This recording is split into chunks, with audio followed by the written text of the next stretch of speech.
ನಮಸ್ಕಾರ. 9 ಗಂಟೆ ಪ್ರೈಮ್ ನ್ಯೂಸ್ಗೆ ತಮಗೆಲ್ಲ ಆತ್ಮೀಯವಾದ ಸ್ವಾಗತ. ನಾನು ಶಶಿಧರ್ ಭಾಳಿ. ಹಲವು ಸುದ್ದಿಗಳು, ವಿಭಿನ್ನ ಅಭಿಪ್ರಾಯಗಳು, ಚರ್ಚೆ, ಮಂಥನ, ವಿಭಿನ್ನ ನೋಟದೊಂದಿಗೆ ಪ್ರೈಮ್ ನ್ಯೂಸ್ಗಾಗಿ ಬಂದಿದ್ದೇನೆ. ನನ್ನ ಜೊತೆಗೆ ಅತಿಥಿಗಳು ಕೂಡ ಜಾಯ್ನ್ ಆಗಿದ್ದಾರೆ. ನಮ್ಮ ಫಾರ್ಮ್ಯಾಟ್ ಏನು ಅಂತ ಗೊತ್ತಿದೆ ತಮಗೆ. ಮೊದಲು ನಮ್ಮ ಅತಿಥಿಗಳು ಯಾರು ಜಾಯ್ನ್ ಆಗಿದ್ದಾರೆ ಅವ್ರ ಪರಿಚಯ ಮಾಡಿಕೊಡ್ತೀನಿ. ಮೊದಲನೇದಾಗಿ ಕಾಂಗ್ರೆಸ್ ಪಕ್ಷದ ನಾಗಲಕ್ಷ್ಮಿ ಚೌಧರಿ ಅವರೇ, welcome to the show madam.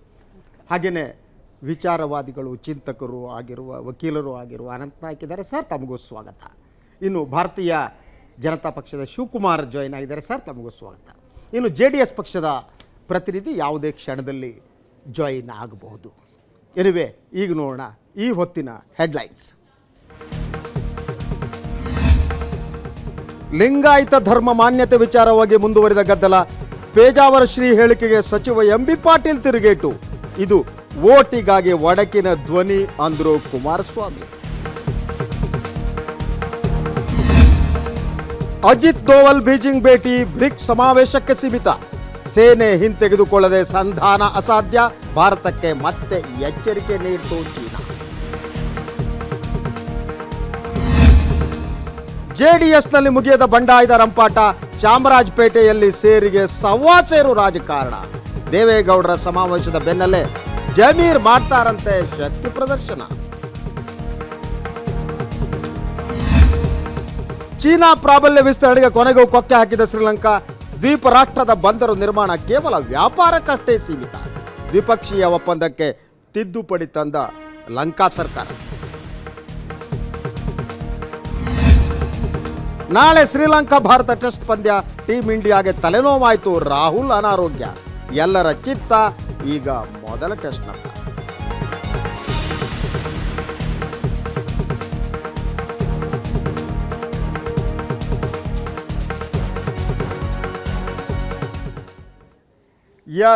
ಇವತ್ತು ಕೂಡ ಲಿಂಗಾಯತ ಪ್ರತ್ಯೇಕ ಧರ್ಮದ ವಿಚಾರ ಗೊಂದಲವನ್ನು ಸೃಷ್ಟಿಸಿದೆ. ಆ ಬಗ್ಗೆ ಚರ್ಚೆ, ವಿವಾದ ಎಲ್ಲ ಮುಂದುವರೆದಿದೆ.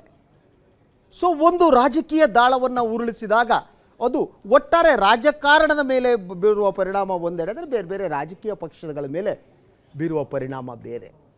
So still I believe politically ಸರ್ಕಾರದ ಈ ಮೂವ್ ಏನಿದೆ ಇದು ಎಲ್ಲೋ BJPಗೆ ಒಳಗಡೆ ಆತಂಕವನ್ನು ಸೃಷ್ಟಿ ಮಾಡಿದೆಯಾ ಅಂತ.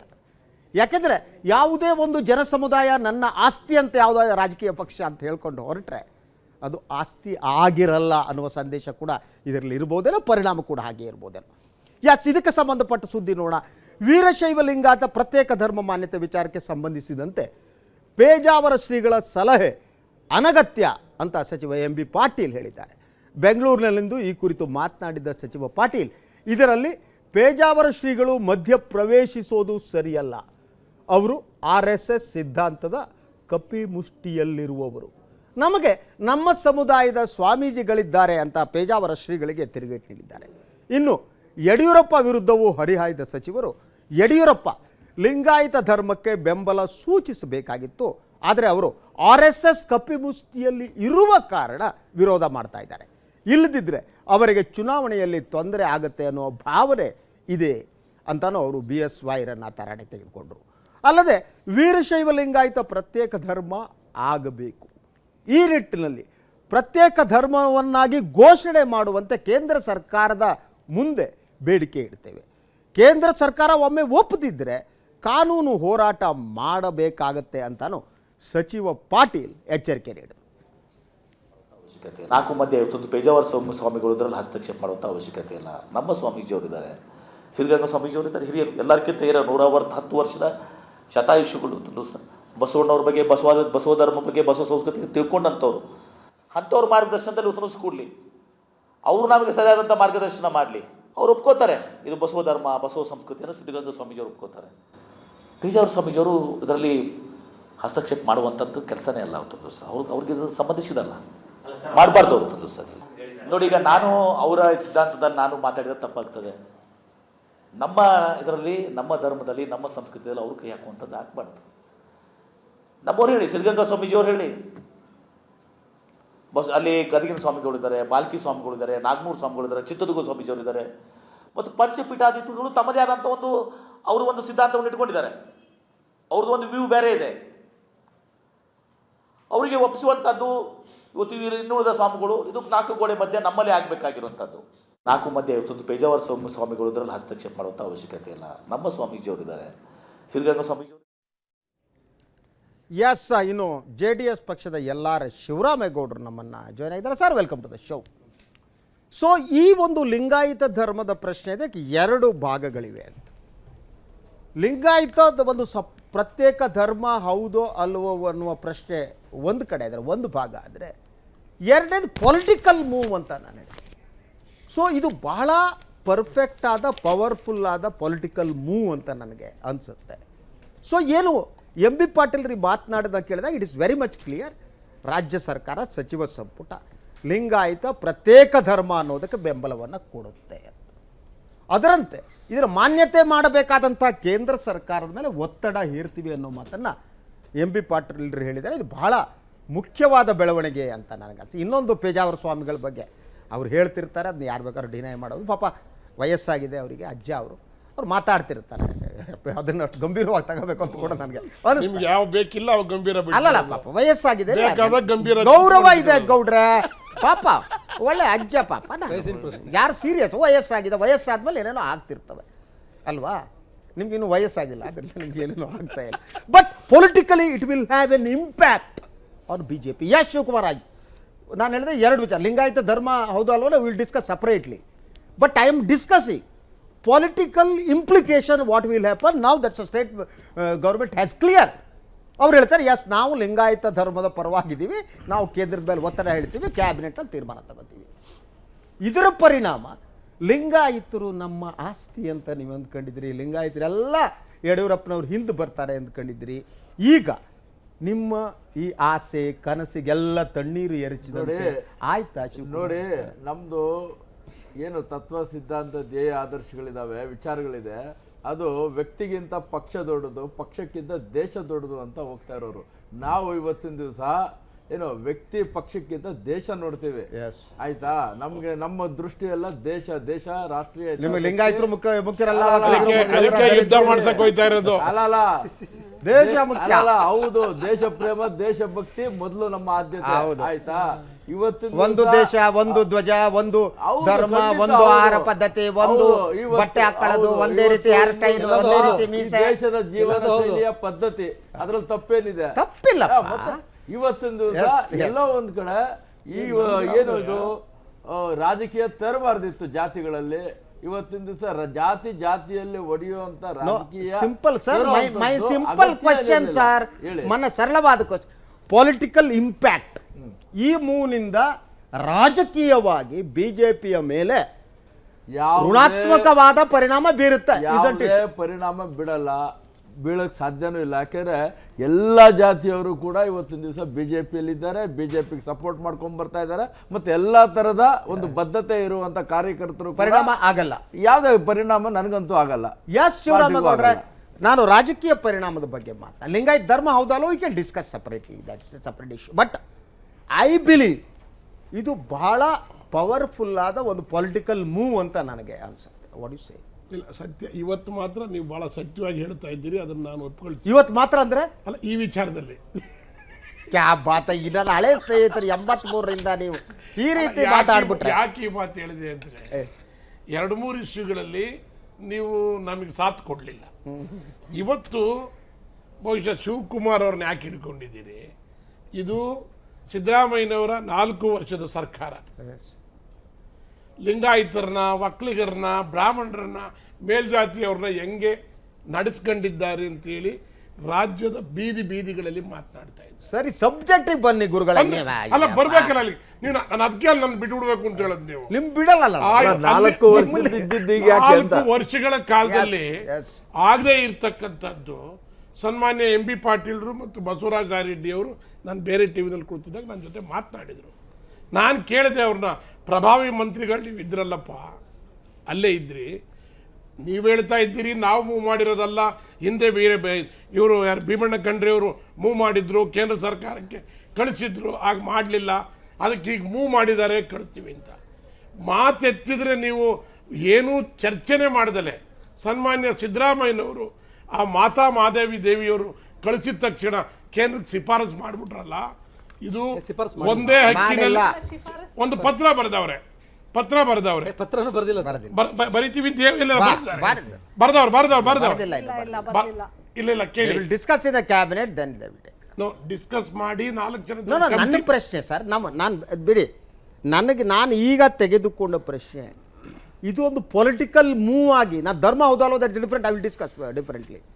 ಈ ಪೊಲಿಟಿಕಲ್ ಮೂವ್ ಏನಿದೆ ಇದು ಬಿ ಜೆ ಪಿಯ ತಲೆ ಕೆಡಿಸಿದೆ. ಬಿ ಜೆ ಪಿ ಒಳಗಡೆ ಒಂಥರ ತಲ್ಲಣ ಸುರುಗಾಗಿದೆ, ಒಳಗಡೆ ಒಂಥರ ಬಿರುಗಾಳಿ ಹೇಳ್ತಾ ಇದೆ ಬಿ ಜೆ ಪಿ ಒಳಗಡೆ. ಯಾಕೆಂದರೆ ಈ ಜಾತಿ ರಾಜಕಾರಣ ಮಾಡ್ಕೊತ ಬರ್ತಿರೋದಕ್ಕೆ ಹಣೆ ಬರಗಳು ಇಷ್ಟು ಕಣ್ರಿ. ಯಾವತ್ತು ಜಾತಿ ಅನ್ನೋದು ಅದು 2 edged sword, ನನ್ನ ಮಗನ ಈ ತಿರ್ತಾರೆ ಈ ಕಟ್ ಮಾಡುತ್ತೆ, ಈ ತಿರು ಈ ಕಡೆ ಕಟ್ ಮಾಡುತ್ತೆ, ಅಪಾಯಕಾರಿ ಆದ್ದು. ಯಾರು ಇಂತಹ ಈ ಸೋರ್ಡ್ ಹಿಡ್ಕೊಂಡು ಜಾತಿ ಅನ್ನುವ ಖಡ್ಗವನ್ನು ಹಿಡ್ಕೊಂಡು ಆಟ ಆಡಕ್ಕೆ ಹೋಗ್ತಾರೆ, ಯಾವಾಗ ಇರಿಯುತ್ತಾ ಗೊತ್ತಿಲ್ಲ. I believe BJP in that stage today. ಈಗ ಬಿಜೆಪಿಗೆ ನೀವು ಹೇಳ್ತಾ ಇರೋದು ತಪ್ಪು. ಬಿಜೆಪಿಗೆ ಇವ್ರು ಮಾಡ್ಲಿಕ್ಕೆ ಸಿದ್ದರಾಮಯ್ಯನವ್ರು ಏನ್ ಮಾಡಿದ್ದು, ಐಂದ ಅಂತ ಹಿಡ್ಕೊಂಡು ಹೊರಡ್ಲಿಲ್ವ ಇದುವರೆಗೂ? ಅಲ್ಲ, ಒಂದ್ ನಿಮಿಷ ಕೇಳಿ, ಒಂದ್ ನಿಮಿಷ. ಈಗ ಯಡಿಯೂರಪ್ಪನವರು ಇದುವರೆಗೂ ಏನು ಇಲ್ದಲೆ ಹರಿಜನ ಬೀದಿಗಳಿಗೆ ಹೋಗಿ ಅವ್ರ ಮೇಲೆ ಊಟ ಮಾಡ್ತಾ ಇರ್ತಕ್ಕಂಥ ರಾಜಕಾರಣ. ಸಿದ್ದರಾಮಯ್ಯನವರು ಇದು ಅವರ ವೀರಶೈವ ಧರ್ಮಕ್ಕೆ ಬಿಟ್ಟು ವಿಚಾರ. ಬಂದ ತಕ್ಷಣ ಇದನ್ನ ರಾಜಕೀಯ ದಾಳವಾಗಿ ಉಪಯೋಗಿಸಿಕೊಂಡು ಒಂದು ಕಮಿಟಿ ಮಾಡಿ ಕುಮಾರಣ್ಣವ್ರು ಏನ್ ಹೇಳಿದ್ದಾರೆ, ಈಗ ನಾವು ನಾಳೆ ಒಕ್ಕಲಿಗರು ಸಹಿತ ಕೇಳ್ತೀವಿ ಅದಕ್ಕೆ ಕೊಡ್ಬೇಕೆ, ಇದು ಕೊಡಕ್ಕಾಗ್ತದ ಅಂತಕ್ಕಂಥ ಮಾತನ್ನ ಸ್ಪಷ್ಟ ಆದ್ರಿಂದ ಹೇಳಿ, ಯಾರೇ ಹೇಳಿ, ನಾನು ಆ ಧರ್ಮ ಮಾಡಬಾರ್ದು ಅನ್ನೋ ಉದ್ದೇಶ, ಅದಕ್ಕೆ ನಾವಲ್ಲ ಅವರು ವೀರಶೈವ. ಎರಡು issue sir, I want to know whether ಈಗ ಮಾಡಬೇಕಾಗಿತ್ತ ಅಲ್ಲಲ್ಲ, ಟೈಮಿಂಗ್ ಬೇರೆ ಪ್ರಶ್ನೆ. Whether JDS is in favour of this move or against. ನಾವು ಈ ನಾವು ಅವರ ವೀರಶೈವರು ಅವರು ಧರ್ಮ ಮಾಡ್ಕೊಳ್ಳಿಕ್ಕೆ ನಮ್ದು ವಿರೋಧ ಇಲ್ಲ, ಆದ್ರೆ ಈ ಸಂದರ್ಭ ಇದಲ್ಲ, ಸಂದರ್ಭ ಇದಲ್ಲ, ಚುನಾವಣಾ ಗಿಮಿಕ್ ಇದು. ಎಸ್ ಸರ್, ನಾಗಲಕ್ಷ್ಮಿ ಚೌಧರಿ ಇದು ಇವಾಗ ಸಂದರ್ಭ ಅಲ್ಲ ಅಂತ ಅವ್ರು ಹೇಳ್ತಾ ಇದ್ದಾರೆ. ಬಟ್ ಇದು ಫಸ್ಟೇ ಹೇಳಿದ್ರು 2013 ಭೀಮಣ್ಣ ಖಂಡ್ರೆ ಅವರು UPA ಗೌರ್ಮೆಂಟ್ ಇದ್ದಾಗ ಅದನ್ನು ಶಿಫಾರಸ್ಗಾಗಿ ಅದನ್ನು ಆವಾಗಲೇ ಕೇಂದ್ರಕ್ಕೆ ಕಳಿಸಿದ್ರು. ಇದು ಸರ್ಕಾರ ಇನ್ನೂ ಅದಕ್ಕೆ ನಿಲುವು ಪ್ರಕಟ ಮಾಡಿಲ್ಲ ಎಲ್ಲೂ. ಇದು ವೀರಶೈವರು ಮತ್ತು ಲಿಂಗಾಯತರು ಒಟ್ಟಾಗಿ ಚರ್ಚೆ ಮಾಡಿ ಬಂದರೆ ಸರ್ಕಾರ ಅದನ್ನು ಶಿಫಾರಸ್ ಮಾಡ್ತೀನಿ ಅಂತ ಹೇಳಿದ್ದಾರೆ CM ಅವರು. ಎಲ್ಲೂ ಅದನ್ನು ಅವ್ರು ಎಲ್ಲೂ ಪ್ರಕಟಿಸಕ್ಕೆ ಅದು ಸರ್ಕಾರಕ್ಕೆ, ನಮ್ಮ ರಾಜ್ಯ ಸರ್ಕಾರಕ್ಕೆ ಅದಕ್ಕೆ ಅಧಿಕಾರ ಇಲ್ಲ. ಆದರೆ ಚುನಾವಣೆ ಗಿಮಿಕ್ ಅನ್ನೋದು ಅದು ಸುಳ್ಳು. ಯಾಕಂದರೆ ಲಿಂಗಾಯತರಲ್ಲೂ ವೀರಶೈವರಲ್ಲೂ ಬಡ ಸಾಮಾನ್ಯರಿದ್ದಾರೆ, ಅವರಿಗೂ ಈಗ ಅಲ್ಪಸಂಖ್ಯಾತರ ಒಂದು ಧರ್ಮಕ್ಕೆ ಕೊಡುವಂಥ ಒಂದು ಧರ್ಮ ಅವರಿಗೆ ಕೊಟ್ಟಾಗ ಅದು ಅವರಿಗೆ ಸಿಗತ್ತೆ. ಎಷ್ಟೋ ಜನ ಇವತ್ತು ಸರ್ಕಾರದಲ್ಲಿ ಪೊಲಿಟಿಕಲ್ ಬೆನಿಫಿಟ್ಸ್ ಬಂದರೆ ಈ ಮೂರಿಂದ Congress will get political benefits. ಅದೊಂದೇ ಕಾರಣಕ್ಕೆ ಅವ್ರು ಮಾಡ್ತಾರೆ. ಅಭಿವೃದ್ಧಿ ದೇವ್ರ ಪೂಜೆ ಮಾಡಕ್ಕಾಗತ್ತಾ? ದೇವ್ರ ಪೂಜೆ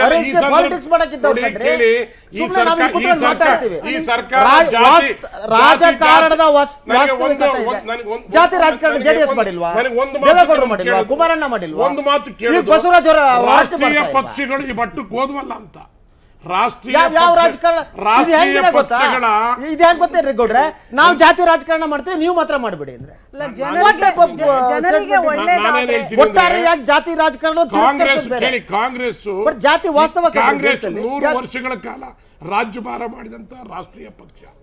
ಆ ಪಕ್ಷದ ದುಸ್ಥಿತಿ ಈ ಜಾತಿ ಹಿಡ್ಕೊಂಡು ರಾಜಕೀಯ ಮಾಡೋ ಮಟ್ಟಕ್ಕೆ, ಜಾತಿ ಹಿಡ್ಕೊಂಡು ರಾಜಕೀಯ ಮಾಡೋ ನಾನು ಅಲ್ಲೇ ಇದ್ದೆಲ್ಲ ಸ್ವಾಮಿ. ನಮ್ಮ ಪರಿಚಯ ಅಲ್ಲಿಂದಲೇ. ಅಲ್ಲಲ್ಲ, ಶಿವರಾಮೇಗೌಡರು ನೋಡ್ಬೇಕಾದ್ರೆ ನನಗೆ JDS ಅಂತ ಹೇಳಿ ನಾಲ್ಗೆ ತೊದಲುತ್ತೆ. ಯಾವ ತೊದಲದು ಬೇಡಿ, ಕರೆಕ್ಟ್ ರೆಡಿ ಮಾಡಿ ಕೇಳಿ. ಅದ ಶಾಸಕರ ಭವನದ 416 ರೂಮಲ್ಲಿ ಕೂತ್ಕೊಂಡು ನಾವು ನೋಡಿಲ್ವ? ಎಸ್, ಆ ಕಾಲದಿಂದ ಕಾಂಗ್ರೆಸ್ ನಿಮ್ ರಕ್ತ ನಿಮ್ದು. ಈಗೇನೋ ಪಾಪ ಅಲ್ಲಿ ಹೋಗ್ಬಿಟ್ಟು ನಿಮ್ ಬ್ಲಡ್ ನೋಡಿ ತೆಗೆದು ನೋಡಿ, ಕಾಂಗ್ರೆಸ್ ಬ್ಲಡ್ ನಿಮ್ದು. ಎಸ್ ಸರ್, ಭಾಳ ಬಿಸಿ ಚರ್ಚೆ ಇದು ಕರ್ನಾಟಕದೊಳಗಡೆ. ಮತ್ತು ಈ ರಾಜಕೀಯದ ಹೊರತಾಗಿ ಯಾವುದನ್ನು ನೋಡೋದಕ್ಕಾಗೋದಿಲ್ಲ. ಅದನ್ನು ನೀವು ಹೇಳಿದಂಗೆ ಎಲ್ಲ ಬೆಳವಣಿಗೆಗಳನ್ನು ರಾಜಕೀಯದ ಇದರಲ್ಲೇ ದೃಷ್ಟಿಕೋನದಲ್ಲೇ ನೋಡಬೇಕಾಗುತ್ತೆ. ಅದಕ್ಕೂ ಮೊದಲು ನನಗೆ ಇರೋದೇನೆಂದರೆ, ಲಿಂಗಾಯತ ಅನ್ನುವಂಥದ್ದು ನನ್ನ ಸೀಮಿತ ಅಧ್ಯಯನದೊಳಗಡೆ ಅದು ಒಂದು ಜಾತಿ ಅಲ್ಲ, ಸುಮಾರು 112 ಜಾತಿಗಳ ಒಂದು ಸಮೂಹ. ಅದು ಅದರಲ್ಲಿ ಬಡಗಿಗಳಿದ್ದಾರೆ, ಭಜಂತ್ರಿಗಳಿದ್ದಾರೆ, ಬೋಯಾಗಳಿದ್ದಾರೆ, ಆಗಸರಿದ್ದಾರೆ, ಬಣಜಿರಿ, ಯಾರು ಎಲ್ಲರೂ ಇದ್ದಾರೆ. ಹಿಂದೆ ಎಲ್ಲ ಶೋಷಿತ ಸಮುದಾಯಗಳೇ ಲಿಂಗಾಯತ ಧರ್ಮವನ್ನು ಒಪ್ಕೊಂಡಿರುವಂಥದ್ದು. ಅದು ಅವ್ರ ಪ್ರತ್ಯೇಕ ಆಚರಣೆ ಅದೆಲ್ಲ ಇದೆ. ಯಾವ ವೈದಿಕತೆಯಲ್ಲಿ ಬ್ರಾಹ್ಮಣ ಕ್ಷತ್ರಿಯ ವೈಶ್ಯ ಶೂದ್ರ ಅನ್ನುವಂತಹ ತಾರತಮ್ಯ ಇತ್ತು, ಎಲ್ಲಿ ಒಂದು ರೀತಿಯಲ್ಲಿ ವೈದಿಕತೆ ಹೆಸರಿನಲ್ಲಿ ಜಾತಿ ಅಸ್ಪೃಶ್ಯತೆಯನ್ನು ಹರಡ್ತಾ ಇದ್ರು, ಅದನ್ನು ಧಿಕ್ಕರಿಸಿ ಬಂದ ಶರಣರು ಎಲ್ಲ ಅನುಭವದ ಮಟ್ಟದ ಪರಿಕಲ್ಪನೆಯಲ್ಲಿ ಲಿಂಗಾಯತವನ್ನು ಒಪ್ಕೊಂಡು ಇವತ್ತು ಬಂದಿದ್ದಾರೆ.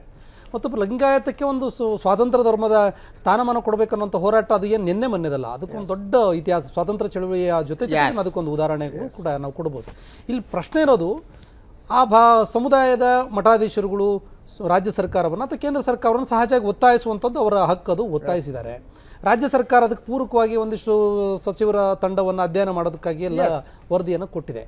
ನನಗೆ ಕಾಡ್ತಾ ಇರೋ ಪ್ರಶ್ನೆ ಏನಂತಂದು ಹೇಳಿದರೆ, ಧರ್ಮಗಳು ಅಥವಾ ಅವರ ಆಚರಣೆಗಳನ್ನು ಸಂವಿಧಾನದಲ್ಲಿ ಅವಕಾಶ ಇದೆ. ಅವರು ಬೇಕಾದ ಧರ್ಮವನ್ನು ಸ್ವೀಕರಿಸ್ಬೋದು, ಬೇಕಾದ ಧರ್ಮವನ್ನು ತಿರಸ್ಕರಿಸ್ಬೋದು, ಆ ಥರದ್ದೆಲ್ಲ ಮತಾಂತರಕ್ಕೂ ಅವಕಾಶ ಇದೆ ನಮ್ಮಲ್ಲಿ, ಅಥವಾ ಧರ್ಮ ತಿರಸ್ಕಾರಕ್ಕೂ ಅವಕಾಶ ಇದೆ. ನೀವು ನಾಸ್ತಿಕರಾಗಿ ಬದುಕಬಹುದು, ಅದಕ್ಕೆ ನಮ್ಮ ಕಾನ್ಸ್ಟಿಟ್ಯೂಷನಲ್ಲೂ ಕೂಡ ಅವಕಾಶ ಇದೆ. ನನಗೆ ನೋಡಿದರೆ ಲಿಂಗಾಯತ ನಿಮ್ಮ ಥರದವರು ಎಲ್ಲ ಮನುಷ್ಯತ್ವ ಧರ್ಮಕ್ಕೆ ಬೆಲೆ ಕೊಟ್ಟಿರುವಂಥ ಅನೇಕ ಜನ ಸಿಗ್ತೀರಿ. ಇಲ್ಲಿ ಪ್ರಶ್ನೆ ಇರೋದಂದ್ರೆ ಲಿಂಗಾಯತ ಅಂತಂದು ಹೇಳಿದಾಗ ಇಲ್ಲಿ ವ್ಯಕ್ತಿ ಪೂಜೆ, ಮೂರ್ತಿ ಪೂಜೆ, ಮೌಢ್ಯತೆ, ಅಂಧಾಕಾರಕ್ಕಿಲ್ಲ ಅವಕಾಶ ಇಲ್ಲ.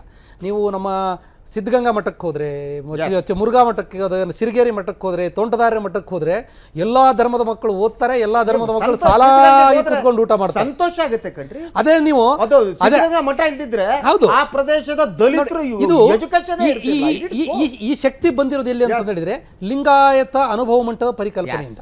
ಅದೇ ವೈದಿಕತೆಯನ್ನು ಅನುಸರಿಸ್ತನ್ನುವಂಥ ಮಠಗಳು ಇವತ್ತು ಕೂಡ ಉಡುಪಿ ಮಠ ಇದೆ, ಅಲ್ಲಿ ಪಂಕಿವೇದ ಇದೆ, ಇವತ್ತು ಘಾಟೆ ಸುಬ್ರಹ್ಮಣ್ಯದಲ್ಲಿ ಮಡೆ ಸ್ನಾನ ಇದೆ, ಇವತ್ತು ಮಂತ್ರಾಲಯದಲ್ಲಿ ನನ್ನಂಥ ಶೂದ್ರರು ಒಳಗಡೆ ಹೋಗೋದಕ್ಕೆ ಅವಕಾಶ ಇಲ್ಲ. ಇವೆಲ್ಲವೂ ಇದ್ದಾಗ ಮಹಿಳಾ ಸಮಾನತೆ, ಶೂದ್ರರಿಗೊಂದು ಸ್ಥಾನಮಾನಗಳನ್ನು ಕೊಡುವಂಥ ಲಿಂಗಾಯತ ಧರ್ಮಕ್ಕೆ ಯಾಕೆ ನಾವು ಪ್ರತ್ಯೇಕ ಸ್ಥಾನಮಾನ ಕೊಡಬಾರ್ದು ಅಂತಂದೇಳಿ ಅಡ್ಡಿ ಆಗಬೇಕು? ನೀವು ಹಿಂದೆ ಯು ಪಿ ಎ ಸರ್ಕಾರ ಇದ್ದಾಗ ನೋಡಿ, ನೀವು ಜೈನ ಧರ್ಮಕ್ಕೆ ಒಂದು ಅಧಿಕೃತವಾದಂಥ ಅಲ್ಪಸಂಖ್ಯಾತ ಧರ್ಮದ ಮಾನ್ಯತೆಯನ್ನು ಅವತ್ತು ಕೊಡ್ತು. ಅವತ್ತು ಇದೇ ಬಿಜೆಪಿಯವರು ಎಲ್ಲೂ ವಿರೋಧ ಮಾಡಲಿಲ್ಲ, ಸುಮ್ಮನೆ ಇದ್ರು. ಜೈನ ಧರ್ಮ ಅದು ಕೂಡ ಹಿಂದೂ ವೈದಿಕ ಧರ್ಮದಿಂದ ಸಿಡಿದು ಹೋಗಿರುವಂಥ ಧರ್ಮವೇ. ಬೌದ್ಧ ಧರ್ಮ ಇವತ್ತು ಪ್ರತ್ಯೇಕ ಧರ್ಮವಾಗಿ ಕೆಲಸ ಮಾಡ್ತಾ ಇದೆ. ಲಿಂಗಾಯತರು ಮಾಡಲಿ, ಇರಲಿ, ಅವರ ಆಚರಣೆ, ಅವರ ಸಂಸ್ಕೃತಿ ಭಿನ್ನವಾಗಿದೆ, ಅದನ್ನು ಗೌರವಿಸಬೇಕಲ್ವಾ? ಅದ್ರ ಬದಲಾಗಿ ಯಡಿಯೂರಪ್ಪನವರು ಒಂದು ರೀತಿಯಲ್ಲಿ ಅದ ಸಮುದಾಯದ ವಿರುದ್ಧವಾಗಿ ಯಾಕೆ ಅನ್ಸುತ್ತೆ ಈ ರೀತಿ ಬಿಜೆಪಿಯ ರಿಯಾಕ್ಷನ್ ಇದೆಯಲ್ಲ? ಅವರು ಈಗ RSS ಏನೋ ಅಭಿಯಾನ ಮಾಡುತ್ತಂತೆ ಎಲಗೋತ್ಸೋದಕ್ಕೆ, ಅದ್ರ ಜೊತೆ ಪೇಜಾವರ ಸ್ವಾಮಿ. ಸರ್, ನಿಮಗೊಂದು ಸತ್ಯ ಹೇಳ್ಬಿಡ್ತೀನಿ. ಕರ್ನಾಟಕದ ಒಳಗಡೆ BJP ಮತ್ತು ಸಂಘ ಪರಿವಾರಕ್ಕೆ ಲಿಂಗಾಯತ ಧರ್ಮ ಒಂದು ಸ್ವತಂತ್ರ ಧರ್ಮದ ಮಾನ್ಯತೆ ಬೇಕನ್ನುವಂಥ ಹೋರಾಟ ಶುರು ಮಾಡಿದ ತಕ್ಷಣನೇ ಅವರಿಗೊಂದು ರೀತಿಯಲ್ಲಿ ಭಯ, ಪುಕ್ಕಲ್ತನ ಕಾಡೋಕೆ ಅವ್ರು ಏನ್ಕೊಂಡಿದ್ದು ಅಂತ ಹೇಳಿದ್ರೆ, ಲಿಂಗಾಯತ ಅದು ವೈದಿಕ ಧರ್ಮದ ಭಾಗ, ವೈದಿಕ ಈ ಬ್ರಾಹ್ಮಣ್ಯದ ಭಾಗ ಅಂತ ಅನ್ಕೊಂಡಿದ್ರು. ಪಂಚಪೀಠಗಳ ಪರಿಕಲ್ಪನೆ, ಪಂಚಪೀಠನು ಯಾವಾಗಲೂ ಲಿಂಗಾಯತ ಸಮುದಾಯ ತಿರಸ್ಕರಿಸ್ಬಿಟ್ಟಿದೆ. ಅಲ್ಲಿ ಈಗ ಇಡೀ ಲಿಂಗಾಯತ ಸಮುದಾಯ ಅಡ್ಡಪಲ್ಲಕ್ಕಿ ಉತ್ಸವವನ್ನು ಅದು ಗೌರವಿಸೋದಿಲ್ಲ, ಪಾದಪೂಜೆಯನ್ನು ಸಂಪೂರ್ಣವಾಗಿ ಅವರನ್ನು ಒಪ್ಪಿಕೊಳ್ಳೋದಿಲ್ಲ. ಅಲ್ಲಿ ವಿಭೂತಿಯನ್ನು ಗೌರವಿಸ್ತಾರೆ, ಅಲ್ಲಿ ಅನುಭವ ಮಟ್ಟದ ಪರಿಕಲ್ಪನೆ ಗೌರವಿಸ್ತಾರೆ. ಅನುಯಾಯಿಗಳು ಪಂಚಪೀಠವನ್ನು ಬಸವಣ್ಣನ ಒಪ್ಪುಗಳಲ್ಲ. ನನಗಿರೋ ಮಾಹಿತಿ ಪ್ರಕಾರ ನನಗಿರೋ ಮಾಹಿತಿ ಪ್ರಕಾರ ಲಿಂಗಾಯತ ಸಮುದಾಯದಲ್ಲಿ ಒಂದು ಸಮೀಕ್ಷೆ ನಡೆಯುತ್ತೆ. ಲಿಂಗಾಯತ ಸಮುದಾಯದ 12 ಉಪಜಾತಿಗಳಲ್ಲಿ ಪಂಗಡಗಳಲ್ಲಿ 6 ಪಂಗಡಗಳು ಮಾತ್ರ ನಾವು ವೀರಶೈವರು, ನಾವು ಹಿಂದೂ ಸಮುದಾಯದ ಜೊತೆಗಿರೋರು ಅಥವಾ ಬ್ರಾಹ್ಮಣ್ಯದ ಜೊತೆಗಿರೋರು ಅಂತ ಹೇಳಿರೋದು ಬಿಟ್ರೆ, ಇನ್ನು ಮಿಕ್ಕಿದಂತೆ ಎಲ್ಲರೂ ಕೂಡ ನಾವು ಲಿಂಗಾಯತರು, ನಾವು ಸ್ವತಂತ್ರರು ಅಂತಂದು ಹೇಳಿದ್ದಾರೆ. ಅವ್ರ ಒಳಗಡೆ ಹೋಗಿರೋ ಸಮೀಕ್ಷೆ ಇದು. ನೀವು ಬೀದರಲ್ಲಿ ಅಷ್ಟು ಜನ ಸೇರಿದ್ದಾರೆ ಅಂದ್ರೆ ಇದೇನು ರಾಜಕೀಯ ಸಮಾವೇಶ? ನಾಳೆ 2ನೇ ತಾರೀಕು ಬಹುಶಃ ಬೆಳಗಾವಿಯಲ್ಲಿ ನಡೀತಾ ಇದೆ ಸರ್ ಅವ್ರ ಸಮಾವೇಶ. ಲಾತೂರಲ್ಲಿ, ಬೇರೆ ಮಹಾರಾಷ್ಟ್ರದಲ್ಲಿ ಮಾಡ್ತಾ ಇದ್ದಾರೆ. ಇದು ದೇಶವ್ಯಾಪಿಯಾಗಿ ಆ ಸಮುದಾಯ ಹೋರಾಟವನ್ನು ಕಟ್ತಾ ಇದೆ. ನನ್ನ ಪ್ರಕಾರ ಏನಂದ್ರೆ, ಶೂದ್ರ ತಳ ಸಮುದಾಯಗಳು ಲಿಂಗಾಯತ ಧರ್ಮದ ಜೊತೆ ನಿಂತ್ರೆ ಹೆಚ್ಚು ನಾಡಿಗೆ ಒಳ್ಳೆಯದಾಗುತ್ತೆ. ವೀಕ್ಷಕರ, ಇಲ್ಲಿ ನಾನು ಮಾತಾಡ್ತಾ ಇದ್ದೆ ರಾಜಕೀಯ ಪರಿಣಾಮಗಳ ಬಗ್ಗೆ. ಇದು ಬಿಜೆಪಿಯ ಒಳಗಡೆ ಒಂದು ತಳಮಳವನ್ನು ಸೃಷ್ಟಿ ಮಾಡಿದೆಯಾ ಅಂತ. ಯಾಕೆಂದರೆ ಇಡೀ ಬಿಜೆಪಿ ಮತ್ತು ಸಂಘ ಪರಿವಾರದ ತಾತ್ವಿಕ ನಿಲುಮೆ ಏನಿದೆ, ಅವು ಇಡೀ ಹಿಂದೂ ಅಂತೇಳಿ ಅಲ್ಪಸಂಖ್ಯಾತರನ್ನು ಬಿಟ್ಟು ಉಳಿದವರನ್ನೆಲ್ಲ ಒಗ್ಗೂಡಿಸಿ ಮಾಡುವ ರಾಜಕಾರಣ ಅದು. ಸೊ ಹೀಗೆ ಡಿವೈಡ್ ಆದ ಸಂದರ್ಭದಲ್ಲಿ ಅಲ್ಟಿಮೇಟ್ಲಿ ಯಾರು ಒಂದು ಭಾಷೆಯ ಜೊತೆಗೆ ಒಂದು ಸಂಸ್ಕೃತಿ, ಒಂದು ಧರ್ಮ, ಒಂದು ದೇವರು ಹೇರೋದು, ಈ ಪರಿಕಲ್ಪನೆಯಲ್ಲಿ ಬೆಳೆಯುವರಿದಾರಲ್ಲ, ಅವ್ರಿಗೆ ಒಳಗಡೆ ತಳಬಳ ಶುರು. ಯಾಕಂದರೆ ಬಹುತ್ವದ ಪ್ರಶ್ನೆ ಇದೆ ವೀಕ್ಷಕರೇ. ಇದು ಯಾರು ಬಹುಮುಖಿ ಸಂಸ್ಕೃತಿಯನ್ನು ಒಪ್ಪಲ್ಲ, ಯಾರು ಬಹುತ್ವದ ವಿರೋಧಿಗಳಾಗಿರ್ತಾರೆ, ಅವರಿಗೆ ಒಳಗಡೆ ಇತ್ತ ತಳಬಳ ಶುರುವಾಗ್ತದೆ. ಈ ಬಗ್ಗೆ ಚರ್ಚೆ ಮಾಡೋದು ವಿರಾಮದ ನಂತರ. ಈಗ ವಿರಾಮ. ಪ್ರಿಯ ವೀಕ್ಷಕರೇ, ವಿರಾಮದ ನಂತರ ತಮಗೆಲ್ಲ ಮತ್ತೊಮ್ಮೆ ಸ್ವಾಗತ. ಇದೇನಿದೆ ಈ ಲಿಂಗಾಯತ ಧರ್ಮದ ಪ್ರಶ್ನೆ ಏನಿದೆ, ಅದು ಬೇರೆ ಬೇರೆ ರೀತಿಯ ಪರಿಣಾಮ ಬೀಳುತ್ತೆ. ನಾವು ಹೇಳ್ತಾ ಇದ್ದೆ, ಇದು ಭಾರತೀಯ ಜನತಾ ಪಕ್ಷದ ಒಳಗಡೆ ಯಾವ ಪರಿಣಾಮ ಬೀರಿದೆ? ಎಸ್, ಈಗ ಕೇಸರಿ ಪಕ್ಷದಲ್ಲಿ ಈ ಲಿಂಗಾಯತ ತಳಮಳ ಪ್ರಾರಂಭ ಆಗಿದೆ. ಲಿಂಗಾಯತ ವೀರಶೈವ ಸ್ವತಂತ್ರ ಧರ್ಮ ಅನ್ನುವ ವಿಚಾರ ಏನಿದೆ ಇದು ಒಂದು ರೀತಿಯ ಲಿಂಗಾಯತ ದಾಳ ಅಂತ ಅನ್ಬೋದೇನೋ, ಗೊತ್ತಿಲ್ಲ ನನಗೆ. ಬಟ್ ಇದು ಕಮಲದ ಮನೆಯ ಒಳಗಡೆ ತಳಮಳವನ್ನು ಸೃಷ್ಟಿಸಿದ್ದು ನಿಜ. ಈಗಿರುವ ಮಾಹಿತಿಯ ಪ್ರಕಾರ BSY ವಿರುದ್ಧನೇ ಅಸಮಾಧಾನ ಸ್ಫೋಟಗೊಂಡಿದೆ ಅನ್ನೋ ಮಾಹಿತಿ ಕೂಡ ಇದೆ. ಕೆಲವು ಲಿಂಗಾಯತ ನಾಯಕರು ಶಾಸಕರಿಂದ ಏನೋ ಅಸಮಾಧಾನ ಆಗಿದೆ ಅಂತ. ಅದರ ಜೊತೆಗೆ ಏಕಪಕ್ಷೀಯವಾಗಿ ಯಾವುದೇ ನಿರ್ಧಾರ ಪ್ರಕಟಿಸಬೇಡಿ ಅನ್ನುವ ಮಾತನ್ನು ಕೂಡ BJPಯ ಒಳಗಿನ ಕೆಲವು ಲಿಂಗಾಯತ ನಾಯಕರು ಏನು ಯಡಿಯೂರಪ್ಪನವರಿಗೆ ಹೇಳಿದ್ದಾರೆ ಅಂತ ಹೇಳಲಾಗಿದೆ. ಸೊ ಎಚ್ಚರಿಕೆಯ ಹೆಜ್ಜೆಯನ್ನು ನಾವಿಡಬೇಕು. ಉತ್ತರ ಕರ್ನಾಟಕದಲ್ಲಿ ಲಿಂಗಾಯತ ಸಮುದಾಯ BJPಯಿಂದ ವಿಮುಖವಾದರೆ ಕಷ್ಟ ಆಗುತ್ತೆ ಅನ್ನುವಂಥ ಮಾತನ್ನು ಕೆಲವು ನಾಯಕರು ಹೇಳ್ತಾ ಇದ್ದಾರೆ.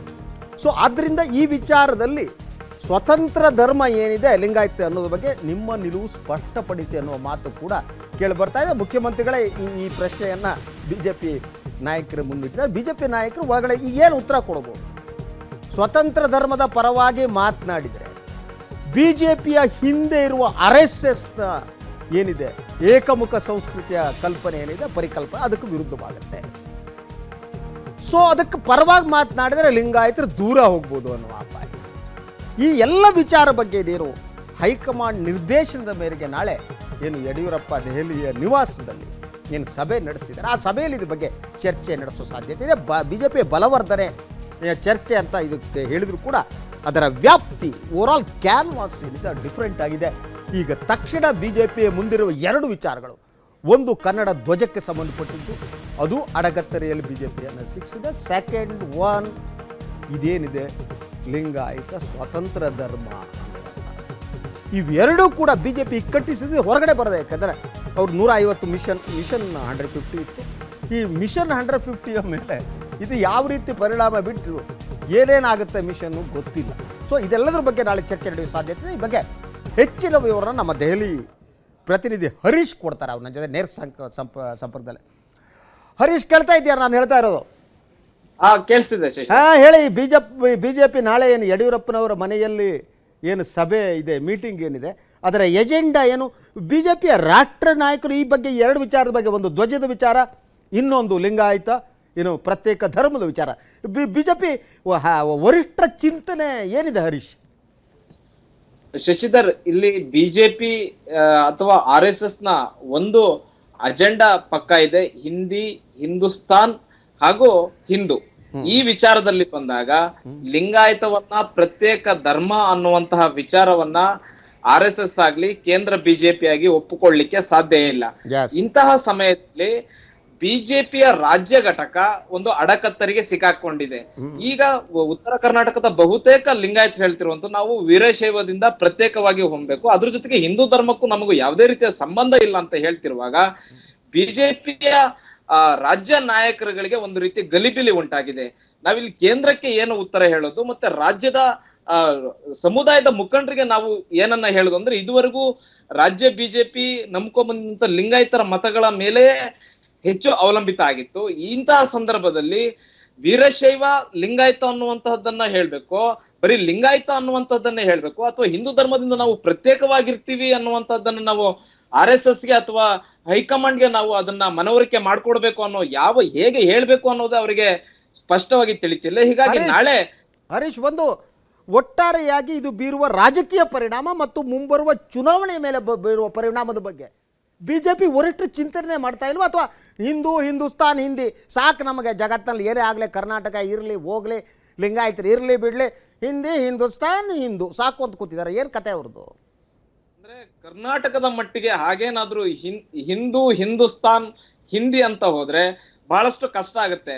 ಎರಡು ಏಟುಗಳನ್ನ ಈಗ ಬಿಜೆಪಿ ಒಂದು ಧ್ವಜದ ವಿಚಾರದಲ್ಲಿ, ಒಂದೇ ಧ್ವಜ ಒಂದೇ ರಾಷ್ಟ್ರ ಅನ್ನುವಂತ ವಿಚಾರದಲ್ಲೂ ಕೂಡ ರಾಜ್ಯದಲ್ಲಿ ಸಾಕಷ್ಟು ವಿರೋಧ ವ್ಯಕ್ತ ಆಗ್ತಿದೆ. ಅದ್ರ ಜೊತೆಗೆ ಒಂದೇ ಹಿಂದೂ ನಾವೆಲ್ಲ ಒಂದು ಅನ್ನುವಂಥದ್ದಕ್ಕೆ ಎಲ್ಲೋ ಲಿಂಗಾಯತ ಧರ್ಮ ನಾವು ಪ್ರತ್ಯೇಕವಾಗಿರ್ತೀವಿ, ಹಿಂದೂ ನಮಗೂ ಸಂಬಂಧ ಇಲ್ಲ ಅನ್ನುವಾಗ ಬಿಜೆಪಿ ಅವರು ಇದನ್ನ ತುಂಬಾ ಯೋಚನೆಯನ್ನ ಮಾಡ್ಬೇಕಾಗತ್ತೆ. ಹಾಗಾಗಿ ನಾಳೆ ಎಲ್ಲ ರಾಜ್ಯ ನಾಯಕರುಗಳು ಹಾಗೂ ರಾಜ್ಯ ಉಸ್ತುವಾರಿಗಳ ಜೊತೆ BS ಯಡಿಯೂರಪ್ಪ ಅವರು ನಾಳೆ ನವದೆಹಲಿಯಲ್ಲಿ ಸಭೆಯನ್ನ ನಡೆಸ್ತಾರೆ. ಅಂದ್ರೆ ಬಿಜೆಪಿ ಒಳಗೆ ಅಸಮಾಧಾನ ಉಂಟಾಗ್ತಿದೆ. ಉತ್ತರ ಕರ್ನಾಟಕದ ಬಹುತೇಕ ಲಿಂಗಾಯತ ಮುಖಂಡರು ಯಡಿಯೂರಪ್ಪ ಅವರು ಈ ಹಿಂದೆ ಕೊಟ್ಟಂತ ಹೇಳಿಕೆಯಿಂದಲೇ ಸಾಕಷ್ಟು ಬೇಜಾರಾಗಿದ್ದಾರೆ. ಆ ಎಲ್ಲಾ ಪ್ರಸ್ತಾಪವನ್ನು ಕೂಡ ನಾಳೆ ಯಡಿಯೂರಪ್ಪ ಅವರು ಮುಂದಿಡಿದ್ದಾರೆ. ಯಡಿಯೂರಪ್ಪ ಎಲ್ಲರ ಅಭಿಪ್ರಾಯವನ್ನ ಕ್ರೋಢೀಕರಿಸಿ ಹೈಕಮಾಂಡ್ಗೆ ಯಾವ ರೀತಿಯಾದಂತ ಉತ್ತರವನ್ನ ಕೊಡ್ತಾರೆ, ಸಮಜಾಯಿಷಿಯನ್ನ ಕೊಡ್ತಾರೆ ಅನ್ನೋದು ಬಹಳಷ್ಟು ಕುತೂಹಲ ಕೆರಳಿಸಿದೆ. Shashidhar, thank you Harish, thank you for the information. Yes Shivakumar, ನಮ್ಮ ದೆಹಲಿ ಪ್ರತಿನಿಧಿ ಬಹಳ ಕ್ಲಿಯರ್ ಆಗಿ ಹೇಳಿದ್ದಾರೆ. ಒಂದು ಹಿಂದೂ, ಹಿಂದಿ, ಹಿಂದೂಸ್ತಾನ್ ನಿಮ್ಮದು.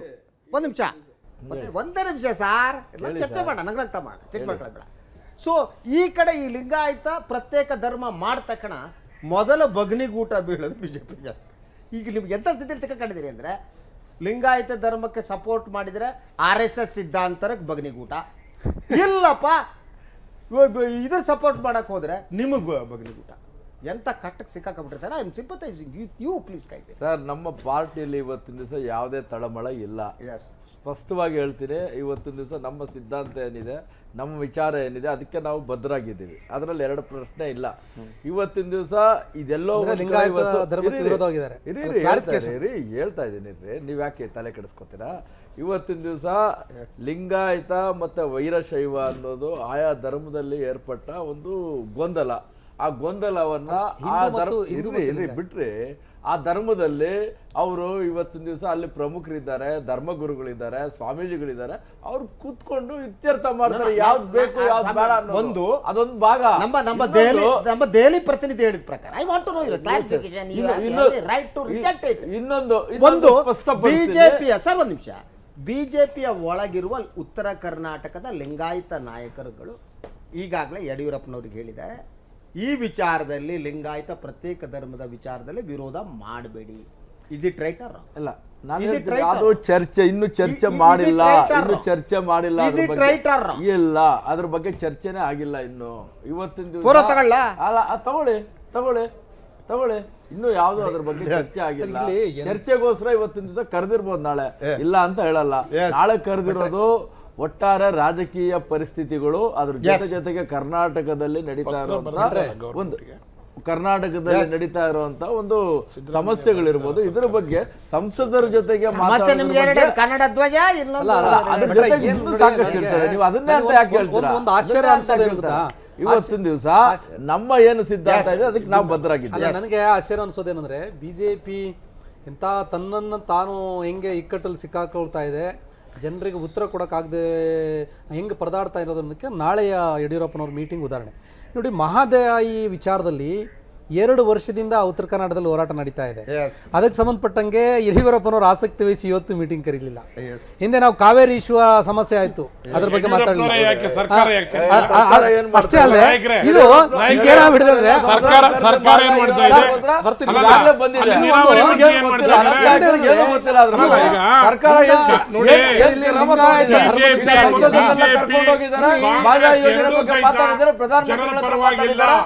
ಸರ್ಕಾರ ಏನು ಯಾಕೆ ಬಿಜೆಪಿ ಮಾಡ್ತಾರೋ ಸರಿ ಇಲ್ಲ, ನೀವು ಹೇಳ್ತಾ ಇರೋದಿಲ್ಲ, ನೀವು ಮಾಡ್ತಾ ಇರೋದೇ ಸರಿ ಇಲ್ಲ, ನೀವು ಮಾತಾಡೋದೇ ಸರಿ ಇಲ್ಲ, ನೀವು ಎಲ್ಲಿಂದ ಎಲ್ಗೋ ಹೋಗ್ತಾ ಇದ್ದೀರಾ? ಮಹದಾಯಿ ಯೋಜನೆ ಸರ್ಕಾರ ಏನ್ ಮಾಡಿದೆ ಹೇಳಿ, ಅದ್ರ ಬಗ್ಗೆ ಮಾತಾಡಿ, ಅದ್ರ ಬಗ್ಗೆ ಮಾತಾಡಿ, ಸರ್ಕಾರದ ಬಗ್ಗೆ ಮಾತಾಡಿ. ನಿಮ್ ಗಮನಕ್ಕೆ ಒಂದು ನಿಮಿಷ ಶ್ರೀನಿವಾಸ್, ಇವರು ಕಾಂಗ್ರೆಸ್ ಏಜೆಂಟ್ ನನ್ನ ಪ್ರಶ್ನೆ, 2 ವರ್ಷ ಪೂರೈಸಿದ್ರು ಮಹದಾಯಿ ರೈತರು. ಒಂದು ದಿವಸ ಈ ಸರ್ಕಾರದ ಮೇಲೆ ಹೇಳ್ತಾ ಇಲ್ಲ, ಅಲ್ಲಿ ಗೆದ್ದಿರ್ತಕ್ಕಂಥ ಬಿಜೆಪಿ ಸಂಸದರುಗಳದ್ದು ಜವಾಬ್ದಾರಿ ಇದೆ. ಎರಡು ಸರ್ಕಾರ, ರಾಜ್ಯ ಸರ್ಕಾರ ಎರಡೂ ರೈತರು ಪರವಾಗಿಲ್ಲ.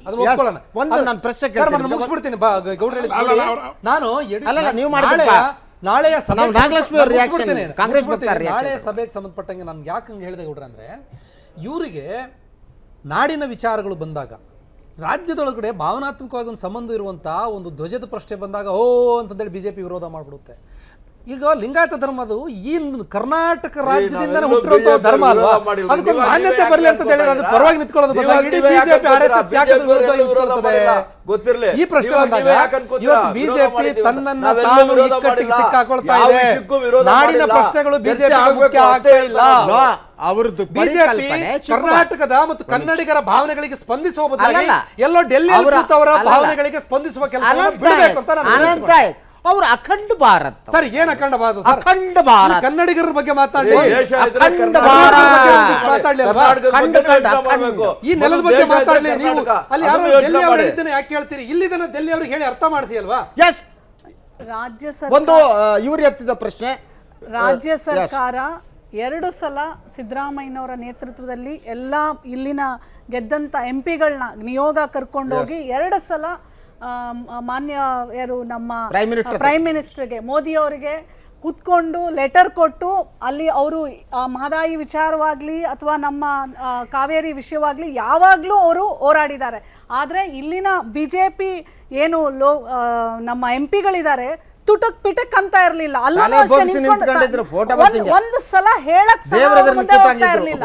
ಆಮೇಲೆ ಒಂದ್ ನಿಮಿಷ ಇನ್ನೊಂದು ಅವ್ರು ಹೇಳ್ತಾ ಇದ್ರು, ಬರೀ ಸಿದ್ದರಾಮಯ್ಯನವರು ಅಲ್ಪಸಂಖ್ಯಾತರಿಗೆ ಮತ್ತೆ ಹಿಂದುಳಿದ ವರ್ಗಕ್ಕೆ ಅಹಿಂದ ನಾಯಕರು ಅಂತ ಹೇಗೆ ಹೇಳ್ತೀರಾ? ಹಾಗೆ ನೋಡಿದ್ರೆ ಕೃಷಿ ಭಾಗ್ಯ ಎಲ್ಲರಿಗೂ ಕೊಟ್ಟಿದ್ದಾರೆ. ಲಿಂಗಾಯತರ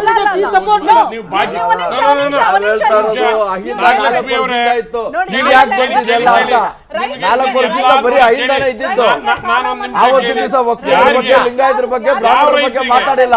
62,000 ಕೋಟಿ ಅಬ್ಸರ್ವೇಷನ್ ಒಂದ್ ನಿಮಿಷ ಈಗ ವಿಚಾರ ಚರ್ಚೆ ಬೇಡಿ ಬಿಡಿ. ಅಲ್ಲಲ್ಲ ಗೌಡ್ರೆ ಈಗ ಮನೆಯಲ್ಲಿ ಹೇಗಿರುತ್ತೆ, ಇದು ಹಳೆ ಸ್ಟೇಟ್ಮೆಂಟ್ ಎಲ್ಲರೂ ಒಪ್ಪಬೇಕಾದ್ದೆ.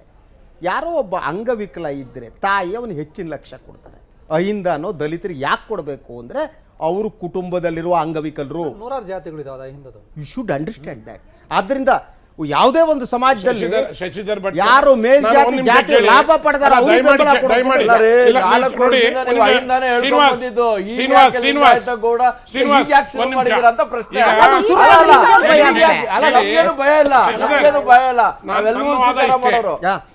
ಸಿದ್ದರಾಮಯ್ಯನವರು 4 ವರ್ಷಗಳ ಕಾಲ ಈ ರಾಜ್ಯದಲ್ಲಿ ಸರ್ಕಾರವನ್ನ ಹ್ಯಾಕ್ ತಗೊಂಡೋಗಿದ್ದಾರೆ ಅಂತ ಈ ರಾಜ್ಯದ ಜನಕ್ಕೆ ಗೊತ್ತಿದೆ. ನಂಬರ್ 1. ಮೊದಲು 2-3 ವರ್ಷ ಅವ್ರ ಜೊತೆಗಿದ್ರಿ, ಈಗ ಬೇಜಾರಾಗಿದೆ. ನಾನು ಹೇಳ್ತೀನಿ ಕೇಳಿ, ನಾನು ಜೊತೆಲಿ ಇದ್ದವನು, ಆ ಪಾರ್ಟಿ ಕಟ್ಟಿದ ನಾನು ಅಲ್ವಾ? ನಾನು ಪಾರ್ಟಿಲಿ ಅಧಿಕಾರ ಉಂಡಿಲ್ಲ, ಆ ಪಾರ್ಟಿ ಕಟ್ಟಿದ ನಾನು. ಗೊತ್ತು ನನಗೆ, ಅರ್ಥ ಆಯ್ತಾ? ಈಗ ಏನಾಗಿದೆ ಅಂತ ಮತ್ತೆ ಯೂತ್ ಕಾಂಗ್ರೆಸ್ ಇಂದ ಬಂದವರು ನಾವೆಲ್ಲ. ಇವತ್ತು ಕಾಂಗ್ರೆಸ್ ಏನಾಗಿದೆ, ಯಾವ ಪರಿಸ್ಥಿತಿಲಿದೆ ಅಂತ ನಮಗೆ ಗೊತ್ತಿದೆ. ಇವತ್ತು ಜಾತಿ ರಾಜಕಾರಣ ಮಾಡಿಕೊಂಡು ಚುನಾವಣೆಗೆ ಹೋಗ್ತಕ್ಕಂಥ ದುಸ್ಥಿತಿ ಬಂದಿದೆ ಅನ್ನೋದನ್ನ ನೀವು ನಾವು ಒಪ್ಪಬೇಕಾಗಿತ್ತು. ಕೇಳಿದೀಗ ಪಾಪ ನಾನು ಅದ್ರ ಬಗ್ಗೆ ಚರ್ಚೆ ಮಾಡಕ್ಕೆ ಇವರಿಗೆಲ್ಲ ನಿಮ್ಮ ಪಾರ್ಟಿ ನಾಯಕರ ಸಂಬಂಧ ಸುದ್ದಿದೆ. ಅದಕ್ಕೆ ನಿಮ್ಮ ನಾಯಕರು ಏನ್ ಹೇಳಿದ್ದಾರೆ? ವೀರಶೈವ ಲಿಂಗಾಯತ ಧರ್ಮದ ವಿಚಾರಕ್ಕೆ ಸಂಬಂಧಿಸಿದಂತೆ ರಾಜ್ಯ ಸರ್ಕಾರ ಒಡೆದಾಳುವ ನೀತಿ ಅನುಸರಿಸ್ತಾ ಇದೆ ಅಂತ JDS ರಾಜ್ಯಾಧ್ಯಕ್ಷ ಕುಮಾರಸ್ವಾಮಿ ಆರೋಪಿಸಿದ್ದಾರೆ. ಮೈಸೂರಿನಲ್ಲಿ ಪ್ರತಿಕ್ರಿಯೆ ನೀಡಿದ ಅವರು ಅಲ್ಪಸಂಖ್ಯಾತ ಸೌಲಭ್ಯಗಳು ಹೆಚ್ಚು ಸಿಗ್ತವೆ ಅಂತ ಆಸೆ ಹುಟ್ಟಿಸಿ ಸರ್ಕಾರ ಧರ್ಮ ವಿಭಜನೆಗೆ ಕುಮ್ಮಕ್ಕು ನೀಡ್ತಾ ಇದೆ. ಇದಕ್ಕಾಗಿ ಸಚಿವರು ರಾಜ್ಯ ಪ್ರವಾಸ ಮಾಡ್ತೀನಿ ಅಂತಿದ್ದಾರೆ. ಸಚಿವರದ್ದು ಧರ್ಮ ಪ್ರಚಾರದ ಕೆಲಸವ ಅಂತ ಕುಮಾರಸ್ವಾಮಿ ಪ್ರಶ್ನಿಸಿದ್ದಾರೆ. ಇಂದು ಲಿಂಗಾಯತರು ನಾವು ಹಿಂದೂಗಳಲ್ಲ, ಪ್ರತ್ಯೇಕ ಧರ್ಮ ಬೇಕು ಅಂತಾರೆ. ನಾಳೆ ಒಕ್ಕಲಿಗರು ಕೂಡ ನಾವು ಹಿಂದೂಗಳಲ್ಲ, ಪ್ರತ್ಯೇಕ ಒಕ್ಕಲಿಗ ಧರ್ಮ ಅಂತ ಕೇಳ್ಬೋದು. ನಂತರ ಕುರುಬರು ಕೇಳ್ಬೋದು. ಹೀಗೆ ಅದರ ಸಮಾಜ ಸ್ಥಿತಿ ಎಲ್ಲಿಗೆ ಹೋಗ್ಬೋದು ಅಂತ HDK ಪ್ರಶ್ನಿಸಿದ್ದಾರೆ. ಇನ್ನು ಬಸವರಾಜ್ ಹೊರಟ್ಟಿ ಹೇಳಿಕೆಯ ಬಗ್ಗೆ ಪ್ರತಿಕ್ರಿಯೆ ನೀಡಿದ HDK, ಹೊರಟ್ಟಿ ಅವರದ್ದು ವೈಯಕ್ತಿಕ ಹೇಳಿಕೆ ಪಡ್ಚ. ನನ್ನ ನಿಲುವೇ ಪಕ್ಷದ ನಿಲುವು, ಶಿವನನ್ನು ಪೂಜಿಸುವವರಲ್ಲ ಹಿಂದೂಗಳೇ ಅಂತ HDK ಸ್ಪಷ್ಟನೆ ನೀಡಿದ್ದಾರೆ. ಸಮಾಜ ಹಿಂದೂ ಅಂದ್ರೆ ಯಾರು? ಇವತ್ತು ಲಿಂಗಾಯತರು ಅಂದ್ರೆ ಯಾರು? ಒಕ್ಕಲಿಗರು ಅಂದ್ರೆ ಯಾರು? ಇಲ್ಲಿ ನೀವು ಹಿಂದೂ ಅಂತಕ್ಕಂಥದ್ದು ಶಿವನನ್ನ ಯಾರು ಪೂಜೆ ಮಾಡ್ತಾರೆ, ಶಿವನನ್ನು ಪೂಜೆ ಮಾಡ್ತಕ್ಕಂಥವ್ರೆಲ್ಲ ನಾವು ಹಿಂದೂಗಳು ಅಂತೀವಿ. ಇಲ್ಲಿ ಪ್ರಶ್ನೆ, ಇವತ್ತು ಇಂಥ ಒಂದು ಪರಿಸ್ಥಿತಿನಲ್ಲಿ ನಾವು ಹಿಂದೂಗಳಲ್ಲ, ನಾವು ಲಿಂಗಾಯತರು ಅಂತಕ್ಕಂಥದ್ದನ್ನು ಹೇಳಿದ ತಕ್ಷಣ ಸಮಾಜದಲ್ಲಿ ಇವರಿಗೆ ಸಿಗ್ತಕ್ಕಂಥ ಏನು ಸರ್ಕಾರಗಳು ಕೊಡ್ತಕ್ಕಂಥ ಬೆನಿಫಿಟ್ಗಳಲ್ಲಿ ದೊಡ್ಡ ಮಟ್ಟದ ಬೆನಿಫಿಟ್ ಸಿಗುತ್ತಾ? ಇಲ್ಲಿ ಬಂದಿರತಕ್ಕಂಥದ್ದು ಈ ಒಂದು ಕೂಗನ್ನು ಎಬ್ಸಿರ್ತಕ್ಕಂಥದ್ದೇ ವೀರಶೈವ ಸಮಾಜ ಅಂತಕ್ಕಂಥದ್ದು ಬಂದರೆ ಬಹುಸಂಖ್ಯಾತರ ಆಗ್ತೀರಿ, ನೀವು ಲಿಂಗಾಯತರ ಸಮಾಜ ಅಂತಕ್ಕಂಥದ್ದನ್ನು ಗುರುತಿಸ್ಕೊಂಡ್ರೆ ಅಲ್ಪಸಂಖ್ಯಾತರ ಆಗ್ತೀರಿ. ಆಗ ನಿಮಗೆ ಸರ್ಕಾರದ ಹಲವಾರು ರೀತಿಯ ಸೌಲಭ್ಯಗಳು ಹೆಚ್ಚಿನ ರೀತಿಯಲ್ಲಿ ದೊರಕುತ್ತದೆ. ಈ ರೀತಿಯ ಒಂದು ಭಾವನೆ ಮೂಡಿಸ್ಲಿಕ್ಕೆ ಹೊರಟಿದ್ದಾರೆ. ನನ್ನ ನಿಲುವು ಇದರ ಅವಶ್ಯಕತೆಗಳಿಲ್ಲ. ನನ್ನ ನಿಲುವು ನಾನು ಯಾಕೆಂದರೆ ಇಲ್ಲಿ ಪಕ್ಷದ ನಿಲುವಿಗಿಂತ ಇಲ್ಲಿ ನಡೀತಾ ಇರ್ತಕ್ಕಂಥದ್ದು ವೈಯಕ್ತಿಕವಾದಂಥ ಸ್ವಾರ್ಥಕ್ಕೋಸ್ಕರವಾಗಿ ಸಮಾಜವನ್ನು ಒಡೆಯತಕ್ಕಂಥ ಕೆಲಸಗಳನ್ನು ಕೆಲವರು ಮಾಡಲಿಕ್ಕೆ ಹೊರಟಿದ್ದಾರೆ. ಇವತ್ತು ಸಮಾಜವನ್ನು ಒಡೆಯತಕ್ಕಂಥ ಕೆಲಸ ಮಾಡಬೇಡಿ ಅಂತಕ್ಕಂಥದ್ದನ್ನು ಪ್ರಿಯ ವೀಕ್ಷಕರೇ, ಒಂದು ಇದು ಸಮಾಜವನ್ನು ಒಡೆಯುತ್ತೋ ಇಲ್ವೋ ಅನ್ನೋದು ಬೇರೆ ಪ್ರಶ್ನೆ. ಆದರೆ ಇದು ಎಲ್ಲ ರಾಜಕೀಯ ಪಕ್ಷದ ಒಳಗಡೆ ಒಂದು ಸಂಚಲನ ಮೂಡಿಸಿದೆ. ಮತ್ತು ಯಾರು ಲಿಂಗಾಯತ ಧರ್ಮದ ಪರವಾಗಿದ್ದಾರೆ, ಯಾರು ಲಿಂಗಾಯತ ಧರ್ಮದ ಪರವಾಗಿಲ್ಲ, ಯಾರು ಬಸವಣ್ಣನವರ ಪರವಾಗಿದ್ದಾರೆ, ಯಾರು ವೈದಿಕ ಪರಂಪರೆಯ ಪರವಾಗಿರೋದು ಕ್ಲಿಯರ್ ಆಗಿ ಡಿವೈಡ್ ಆಗುವ ಸ್ಥಿತಿ ನಿರ್ಮಾಣ ಆಗಿದೆ. ಇದು ಆಗಬೇಕಾಗಿತ್ತು. ಅದು ನಮ್ಮ ಸ್ಟ್ಯಾಂಡ್, ನಾನು ಎಲ್ಲಿ ನಿಂತಿದ್ದೀನಿ ಅಂತ ಗೊತ್ತಾಗಬೇಕು, ನಾನು ಯಾರ ಪರವಾಗಿ ನಿಂತಿದ್ದೀನಿ ಅಂತ ಗೊತ್ತಾಗಬೇಕು. ಆದ್ದರಿಂದ ಎಲ್ಲರೂ ಕೂಡ ಬೆತ್ತಲಾಗ್ತಾ ಹೋಗಬೇಕಾಗತ್ತೆ. ನಾವೆಲ್ಲ ಬೇರೆ ಬೇರೆ ರೀತಿಯ ಮುಖವಾಡವನ್ನು ಧರಿಸಿ ಬದುಕ್ತಾ ಇದ್ದೀವಿ, ಬೇರೆ ಬೇರೆ ರೀತಿಯ ಬಟ್ಟೆ ಧರಿಸಿ ಬದುಕ್ತಾ ಇದ್ದೀವಿ. ನೈಜತೆ ಅಂದರೆ ಬೆತ್ತಲೆ ಆಗೋದು ಅಂತ ಈ ಪ್ರಕರಣ ಎಲ್ಲ ರಾಜಕೀಯ ಪಕ್ಷಗಳೆಲ್ಲ ಬೆತ್ತಲೆ ಮಾಡ್ತಾ ಇದೆ, ರಾಜಕೀಯ ನಾಯಕರನ್ನ ಬೆತ್ತಲೆ ಮಾಡ್ತಾ ಇದೆ. ನೀವು JDSಗೆ ಬಂದರೆ ಏನು ಕುಮಾರಸ್ವಾಮಿ ಮಾತಾಡಿ ಇಟ್ಸ್ ಕ್ಲಿಯರ್. ಅವರ ಏನು ಬಸವರಾಜ್ ಹೊರಟ್ಟಿ ಏನು ಮಾತನಾಡಿದ್ರು, ಅವರು ಹೇಳಿದ್ದು ಅವರು ಲಿಂಗಾಯತ ಧರ್ಮದ ಪರವಾಗಿದ್ದರು, ಅವರು ವೈಯಕ್ತಿಕ ಹೇಳಿಕೆ ಪಕ್ಷದಲ್ಲ ಅಂತ ಕುಮಾರಸ್ವಾಮಿ ತಳ್ಳಾಕ್ಬಿಟ್ರು. ಅದರ ಜೊತೆಗೆ ಅವರು ಒಂದು ರೀತಿ BJPಯ ಭಾಷೆಯಲ್ಲಿ ಮಾತನಾಡ್ತಾರೆ. ಹೀಗೆ ಇನ್ನು ನಾಳೆ ಒಕ್ಕಲಿಗೆ ಕೇಳ್ಬೋದು, ಈ ನಮ್ಮ ಸಮಾಜದ ಗತಿ ಏನೂ ಆಗಲ್ಲ.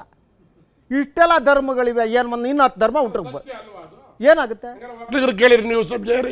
ಧರ್ಮ ಮಾಡ್ತೀರಿ ಹಂಗಾರೆ ಯಾವಾಗ ಚುನಾವಣೆ ಹತ್ರ ಇಟ್ಕೊಂಡಿವೆಲ್ಲ ಮಾಡ್ತೀರಾ? ಧರ್ಮಗಳನ್ನ ಒಡೆಯಕ್ಕೆ ಮಾಡ್ತೀರಾ ಯಾರು?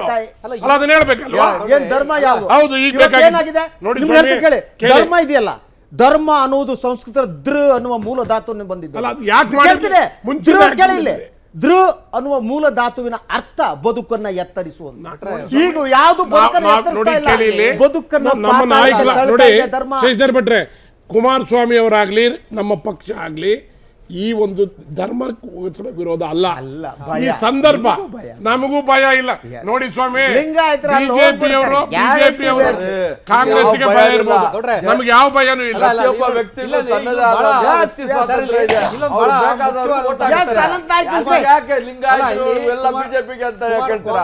ಬಿಜೆಪಿ ಬಿಟ್ಟು ಲಿಂಗಾಯತರು ಬೇರೆಯವ್ರಿಗೆ ಹಾಕಲ್ವಾ ಓಟು? ಕುಮಾರಸ್ವಾಮಿ ಅವರ ಹೇಳಿಕೆ, ಹೊರಟ್ಟಿ ಅವರ ಹೇಳಿಕೆ ಇವನ್ನ ನೋಡಿದಾಗ ನಮಗೆ ಒಂದು ರಾಜಕೀಯದ ಸುಳಿವು ಕೊಡುತ್ತೆ. ಅದರ ಜೊತೆ ನನಗನ್ಸೋದೇನು ಗೊತ್ತಾ, ಇಲ್ಲಿ ಯಾಕೆ ನಾವು ವೈದಿಕ ಧರ್ಮವನ್ನು ವಿರೋಧ ಮಾಡ್ತೀವಿ ಅನ್ನೋದು ಭಾಳ ಮುಖ್ಯ ಆಗುತ್ತೆ. ನೀವು ಬುದ್ಧ ವೈದಿಕ ಧರ್ಮವನ್ನು ಹೊರಗಡೆ ಬಿಟ್ಟು ಬಂದರು, ಬಸವಣ್ಣ ವೈದಿಕ ಧರ್ಮವನ್ನು ಹೊರಗಡೆ ಬಿಟ್ಟರು. ನಮ್ಮ ನೆಲದ ಕುರುಬರು, ಒಕ್ಕಲಿಗರು, ಲಿಂಗಾಯತರ ಅಷ್ಟು ಸಮುದಾಯಗಳು, ಅಗಸರು, ದೇವಾಂಗದವರು ನಾವೆಲ್ಲರೂ ಕೂಡ ಯಾಕೆ ವೈದಿಕ ಧರ್ಮವನ್ನು ವಿರೋಧ ಮಾಡ್ತೀವಂದರೆ, ಈ ವೈದಿಕ ಧರ್ಮದ ಆಚರಣೆಯನ್ನು ಮಾಡ್ತಾ ಇರುವಂಥ ಸನ್ಮಾನ್ಯ ಶ್ರೀ ಪೇಜಾವರ ಸ್ವಾಮಿಗಳು ಅವ್ರ ಮಟ್ಟದಲ್ಲಿ ಏನಾದರೂ ಶಿವನ ಮೂರ್ತಿ ಇಟ್ಕೊಂಡು ಪೂಜೆ ಮಾಡೋದಕ್ಕೆ ಸಾಧ್ಯ ಇದೆ, ಮಾಡಿಬಿಡ್ಲಿ ನಾವೆಲ್ಲ ಆ ಧರ್ಮಕ್ಕೆ ಹೋಗ್ಬಿಡ್ತೀವಿ. ಮಾಡ್ತಾರಾ? ಶಿವ ಆಗಲ್ಲ ಅವರಿಗೆ. ಒಂದು ಎರಡನೇ ಪ್ರಶ್ನೆ ಇದೆ.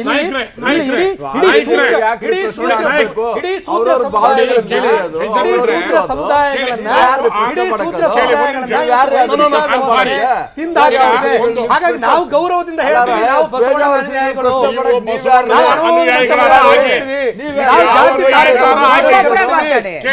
ಜಾತಿ ತಾರತಮ್ಯ ಒಪ್ಪೋದಿಲ್ಲ. ಈ ನೆಲದೊಳಗಡೆ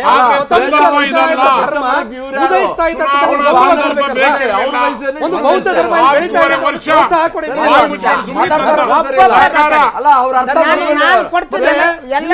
ಧರ್ಮ ಅಂತ ಹೇಳಿದ ತಕ್ಷಣ ನಾವೇನೀಗ ಪೂಜೆ ಮಾಡ್ತಾ ಇದೀವಿ, ಆರಾಧನೆ ಮಾಡ್ತಾ ಇದೀವಿ, ನಮ್ಮ ಆಧ್ಯಾತ್ಮಿಕ ನಂಬಿಕೆಗಳಿದಾವೆ, ಆ ಎಲ್ಲಾ ನಂಬಿಕೆಗಳನ್ನ ಬಿಟ್ಟು ಬೀದಿಗೆ ಬಂದ್ಬಿಡ್ಬೇಕಂತ ಅರ್ಥ ಅಲ್ಲ. ಧರ್ಮ ಅನ್ನೋದು ಇನ್ನೊಬ್ಬರನ್ನ ಪ್ರೀತಿಸುವಂತ. ಧರ್ಮ ಅಂತಂದ್ರೆ ದೇವರು ಅನ್ನೋನು ಇದ್ರೆ ದೇವರು ಮತ್ತು ಒಬ್ಬ ವ್ಯಕ್ತಿಯ ನಡುವಿನ ವೈಯಕ್ತಿಕ ಸಂಬಂಧ. ಹೌದು, ಅದಕ್ಕೆ ಮಧ್ಯವರ್ತಿಗಳು ಬೇಕಾಗಿಲ್ಲ, ಪುಂಗಿ ಊದವರು ಬೇಕಾಗಿಲ್ಲ, ಬಾಚವರು ಬೇಕಾಗಿಲ್ಲ. ಧರ್ಮ ಸ್ಪಿರಿಚುಯಾಲಿಟಿ ಹೇಳೋದು ದೇವರು. ಹಾಗಾಗಿ ಬಸವ ಧರ್ಮದಲ್ಲಿ, ಬೌದ್ಧ ಧರ್ಮದಲ್ಲಿ ಆ ಎಲ್ಲಾ ಗರ್ಭಗುಡಿ ಸಂಸ್ಕೃತಿಯನ್ನು ತಿರಸ್ಕಾರ ಮಾಡಿರುವಂತ ಉದಾಹರಣೆಗಳಿವೆ. ಆ ಕಾರಣಕ್ಕಾಗಿ ನಾವು ಬಸವ ಧರ್ಮವನ್ನು, ಬೌದ್ಧ ಧರ್ಮವನ್ನು ಈ ಒಂದು ಧರ್ಮ ವಿಭಜನೆ ಮಾಡಬೇಕು, ಧರ್ಮ ಸಪರೇಟ್ ಆಗಬೇಕು ಅನ್ನೋದನ್ನ ನೆನ್ನೆ ಮೊನ್ನೆಯಿಂದ ಬಂದಿರತಕ್ಕಂಥ ವಿಚಾರ ಅಲ್ಲ. ಅದು ನಮಗೂ ಗೊತ್ತಿರ್ತಕ್ಕಂಥದ್ದೇ. ಭೀಮಣ್ಣ ಖಂಡ್ರೆ ಅವರು ಈ ರಾಜ್ಯದ ಮಹಾಸಭಾದ ಅಧ್ಯಕ್ಷರಾಗಿದ್ದಾಗಲೇ ಅವರು ಕೇಂದ್ರ ಸರ್ಕಾರಕ್ಕೆ ಶಿಫಾರಸು ಮಾಡಿದ್ರು, ಅದು ಆಗ್ಲಿಲ್ಲ. ನನ್ನ ಪ್ರಶ್ನೆ ಅದಲ್ಲ. ಇವತ್ತು ಏನು 6 ಜನರ ಮಂತ್ರಿಗಳ ತಂಡ ಹೊರಟಿದೆ. ಇವತ್ತು ಈ ತಂಡ ಈ ರಾಜ್ಯದಲ್ಲಿ ಇರ್ತಕ್ಕಂಥ ಎಲ್ಲಾ ಮಠಾಧೀಶರ ಅಭಿಪ್ರಾಯ ಪಡೆದಿದ್ದಾರಾ? ಹೋಗಿಲ್ಲ ಇನ್ನು ಸರ್. ಯಾರು? ಒಂದು ಸಿದ್ದರಾಮಯ್ಯನವ್ರು ತಾನೇ ಯಾವ್ದಾದ್ರು ಒಂದು ವಿಚಾರ ಬಂದಾಗ ಮಠಾಧೀಶರು ಕರೆದು ಕೇಳ್ತೀನಿ ಅಂತ, ಇದು ಧರ್ಮದ ವಿಚಾರ, ಸ್ಟೇಕ್ ಹೋಲ್ಡರ್ಸ್ ಅವ್ರಾಗಬೇಕಾಗಿತ್ತು. ಸರ್, ಇವತ್ತು ನೀವು ಸರ್ಕಾರ ತೀರ್ಮಾನ ತಗೊಳ್ಳಿ. ಅವರನ್ನು ಕರೆದು ಮಾಡಬೇಕಾಗಿತ್ತು. ಏಕಾಏಕಿ ನಾನು ಬರೀತೀನಿ. ಇದು ರಾಜಕೀಯದ ಚದುರಂಗದ ಆಟ. ಇದು ರಾಜಕೀಯದ ಚದುರಂಗದ ಆಟ. ಸಿದ್ದರಾಮಯ್ಯನವರು ಎಲ್ಲರೂ ಸರಿ, ಪ್ರಕಟ ಫಾರ್ ದ ಸೇಕ್ ಮಾಡಿಲ್ಲ. ಆಫ್ ಡಿಸ್ಕಷನ್ ಅದು ರಾಜಕೀಯ ಚದುರಂಗ ಆಟನೇ ಇರ್ಬೇಕು. ನೀವ್ ಯಾಕೆ ವಿರೋಧ ಮಾಡ್ತೀರಿ? ನಾವು ಮಾಡ್ತಾ ಇಲ್ಲ. ನೀವು ರಾಜಕೀಯ ನಾವು ಹೇಳ್ತಾ ಇರೋದು ಮುಖ್ಯಮಂತ್ರಿಗಳು ಬಜ್ಜೆ ಬರ್ತಾ ನೋಡಿ, ಅಯ್ಯೋ, ಬಜ್ಜೆ ಮಾಡಬೇಡಿ. ಹಿಂಗೆ ಮಾಡ್ಕೊಂಡು ಹೋಗಿ, ಹಿಂಗೆ ಮಾಡ್ಕೊಂಡು ಹೋಗಿ, ನೀವು ಹಿಂಗೆ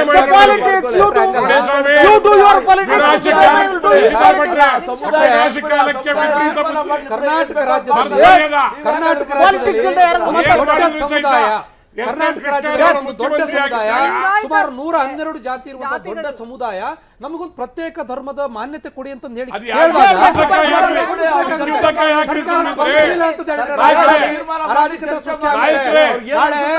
ಶಾಂತಿ ರೀತಿಯ ಹೋರಾಟ ಇದೆಯಲ್ಲ, ಶಾಂತಿ ರೀತಿಯ ಹೋರಾಟ ಅದು ಅಶಾಂತಿ ಕಡೆ ತಿರುಗಿ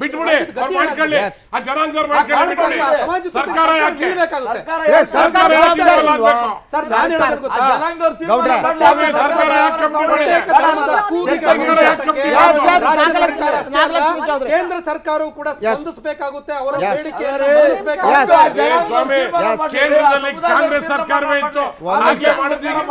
ಒಬ್ಬೊಬ್ಬರೇ ಮಾತಾಡಿ ಅಪ್ಪ, ಕೈ ಮುಗಿದು ಕೇಳ್ಕೊತೀನಿ. ನಾಗಲಕ್ಷ್ಮಿ ಚೌಧರಿ ಅವರು ನಾವು ಒಂದ್ ನಿಮಿಷ ಸರ್, ಆ ಸಮುದಾಯದವರು ತೀರ್ಮಾನ ಮಾಡ್ಲಿ ಬಿಡಿ. ಒಂದ್ ನಿಮಿಷ, ಧರ್ಮಗುರುಗಳಿದ್ದಾರೆ, ಸ್ವಾಮೀಜಿಗಳಿದ್ದಾರೆ, ತೀರ್ಮಾನ ಅದೆಲ್ಲ ಸಮಸ್ಯೆ. ಏನ್ ಗೊತ್ತಾ, ಇಲ್ಲಿ ಸಮಸ್ಯೆ ಇಲ್ಲ. ಒಂದ್ ನಿಮಿಷ, ಇಲ್ಲಿ ಸಮಸ್ಯೆ ಹೇಳ್ತೀನಿ ನಿಮ್ಗೆ. ನಾನು ವಿರಾಮಕ್ಕೆ ಹೋಗೋಕ್ಕಿಂತ ಮೊದಲು, ನಿಮ್ಮ ನಾಯಕರು ಜೈಲಿಗೆ ಹೋದಾಗ ಇದೇ ಸ್ವಾಮಿಗಳು ಬಂದು ಟೌನ್ ಹಾಲ್ ಎದುರು ಜೈಲಿಂದ ಹೊರಗೆ ಬರಲಿ ಅಂತ ಮಾಡಿದ್ರು. ಈಗ ಭಯ ನಿಮ್ಗೆ, ಅವ್ರು ಆ ಕಡೆ ಹೋಗ್ಬಿಡ್ತಾರೆ ಅಂತ ಇಟ್ಟೆ. ಅಯ್ಯಪ್ಪ, ಇನ್ನೇನಿದೆ ಅಷ್ಟೇ. ಜೈಲಿಗಿದ್ದಾಗಲೇ ಬಂದು ಸಪೋರ್ಟ್ ಮಾಡಬಹುದು. ಪ್ರತಿಯೊಬ್ಬ ವ್ಯಕ್ತಿಗೂ ಕೂಡ ಅಭಿವ್ಯಕ್ತಿ ಸ್ವಾತಂತ್ರ್ಯ ಇರ್ತದೆ. ಅವ್ನು ಯಾರಿಗೆ ಬೇಕೋ ವೋಟ್ ಹಾಕ್ತಾನೆ. ಲಿಂಗಾಯತ ಧರ್ಮದಲ್ಲಿ ಅವ್ರು ಹೇಳ್ದಂಗೆ, ನಮ್ಮ ಅಡ್ವೊಕೇಟ್ ಸಾಹೇಬ್ ಹೇಳ್ದಂಗೆ 112 ಜಾತಿ ಇದೆ. ಆಮೇಲೆ ನಮ್ಮ ಕರ್ನಾಟಕದಲ್ಲಿ ಅತಿ ಹೆಚ್ಚಿನ ಜನಸಂಖ್ಯೆ ಇರೋದು, ಎಷ್ಟೋ ಅದರಲ್ಲಿ ಬಡವರು ಇದ್ದಾರೆ. ಅವರು ಸಿಎಂ ಎಲ್ಲೂ ಪ್ರಕಟ ಮಾಡಿಲ್ಲ. ನೀವು ಒಟ್ಟಾಗಿ ಚರ್ಚೆ ಮಾಡಿ ಮಠಾಧೀಶರನ್ನೆಲ್ಲ ಕರೆದು ನೀವು ಡಿಸ್ಕಷನ್ ಮಾಡಿ ನೀವು ಬಂದ್ರೆ ನಾನು ಅದನ್ನ ಶಿಫಾರಸ್ ಮಾಡ್ತೀನಿ ಅಂತ ಹೇಳಿದ್ದಾರೆ ಹೊರತು ನಾನು ನೀನ್ ಈಗಲೇ ಇಲ್ಲ ಡಿಸಿಷನ್ ಯಾವತ್ತೂ ಹೇಳಿಲ್ಲ. ಯಾಕೆ ಮಾಡಬಾರ್ದು? ಅಷ್ಟು ಜನ ಬಡವರು ಇರೋದ್ರಿಂದ ಯಾಕೆ ಅವರಿಗೆ ಪ್ರತ್ಯೇಕ ಸ್ಥಾನ ಸಿಗಬಾರ್ದು? ನಮ್ಮೆಲ್ಲರ ನೆಚ್ಚಿನ ಪ್ರಧಾನಿ ಇದ್ದಾರೆ ತಪ್ಪು ಅಂತ ಖಂಡಿಸ್ತೀರಾ? ಯಾಕೆ ಅದನ್ನ ರಾಜಕೀಯವಾಗಿ ತಗೊಳ್ತೀರಾ? ಹೌದು, ನಮ್ಮ ಪ್ರೀತಿಯ ಪ್ರಧಾನಿ ಇದ್ದಾರೆ. ಅವರು ಲಿಂಗಾಯತ ವಿಚಾರದಲ್ಲಿ ಏನ್ ತೀರ್ಮಾನ ಸಿದ್ದರಾಮಯ್ಯನವರು ದಾಳ ಉಳಿಸಿದ್ದಾರೆ. ನಾನು ಕೇಂದ್ರ ಸರ್ಕಾರಕ್ಕೆ ಬರ್ತೀನಪ್ಪ, ಅವ್ರು ಒಪ್ಲಿಲ್ಲ ಅಂದ್ರೆ ಫಸ್ಟ್ ಒಳ್ಳೆ ತಂತ್ರಗಾರಿಕೆಯ ರಾಜಕಾರಣವನ್ನ ಶುರು ಮಾಡಿದ್ದಾರೆ. ಪ್ರಿಯ ವೀಕ್ಷಕರೇ, ನಾನು ಮೊದಲೇ ಹೇಳಿದೆ, ಇದು ರಾಜಕೀಯ ಪರಿಣಾಮಗಳು ಏನೇ ಇರಲಿ ಇನ್ನೊಂದಿರಲಿ, ಬಟ್ ಬಿಜೆಪಿಗೆ ಒಂದು ಶಾಕ್. ಅವ್ರು ಸ್ಟ್ಯಾಂಡ್ ತಗೊಳ್ಳೇಬೇಕು. ಈಗ ಬಸ್ ಸ್ಟ್ಯಾಂಡ್ನಲ್ಲಿ ಇರೋಕ್ಕಾಗಲ್ಲ. ಬಸ್ ಸ್ಟ್ಯಾಂಡ್ ಗೊತ್ತಲ್ಲ, ಬಸ್ ಸ್ಟ್ಯಾಂಡ್ ರಾಜಕಾರಣ ಅಂದ್ರೆ ಬಸ್ ಯಾವ್ದು ಬಂತ ಆ ಬಸ್ ಹತ್ಕೊಂಡು ಹೋಗೋದು. ಈಗ ಇಟ್ ಇಸ್ ಅ ಪ್ರಾಬ್ಲಮ್. ಏನೇ ಇರಲಿ, ಕನ್ನಡ ಧ್ವಜ ಸರ್, ಕನ್ನಡ ಧ್ವಜ ಮತ್ತು ಲಿಂಗಾಯತ ಪ್ರತ್ಯೇಕ, ಲಿಂಗಾಯತ ಪ್ರತ್ಯೇಕ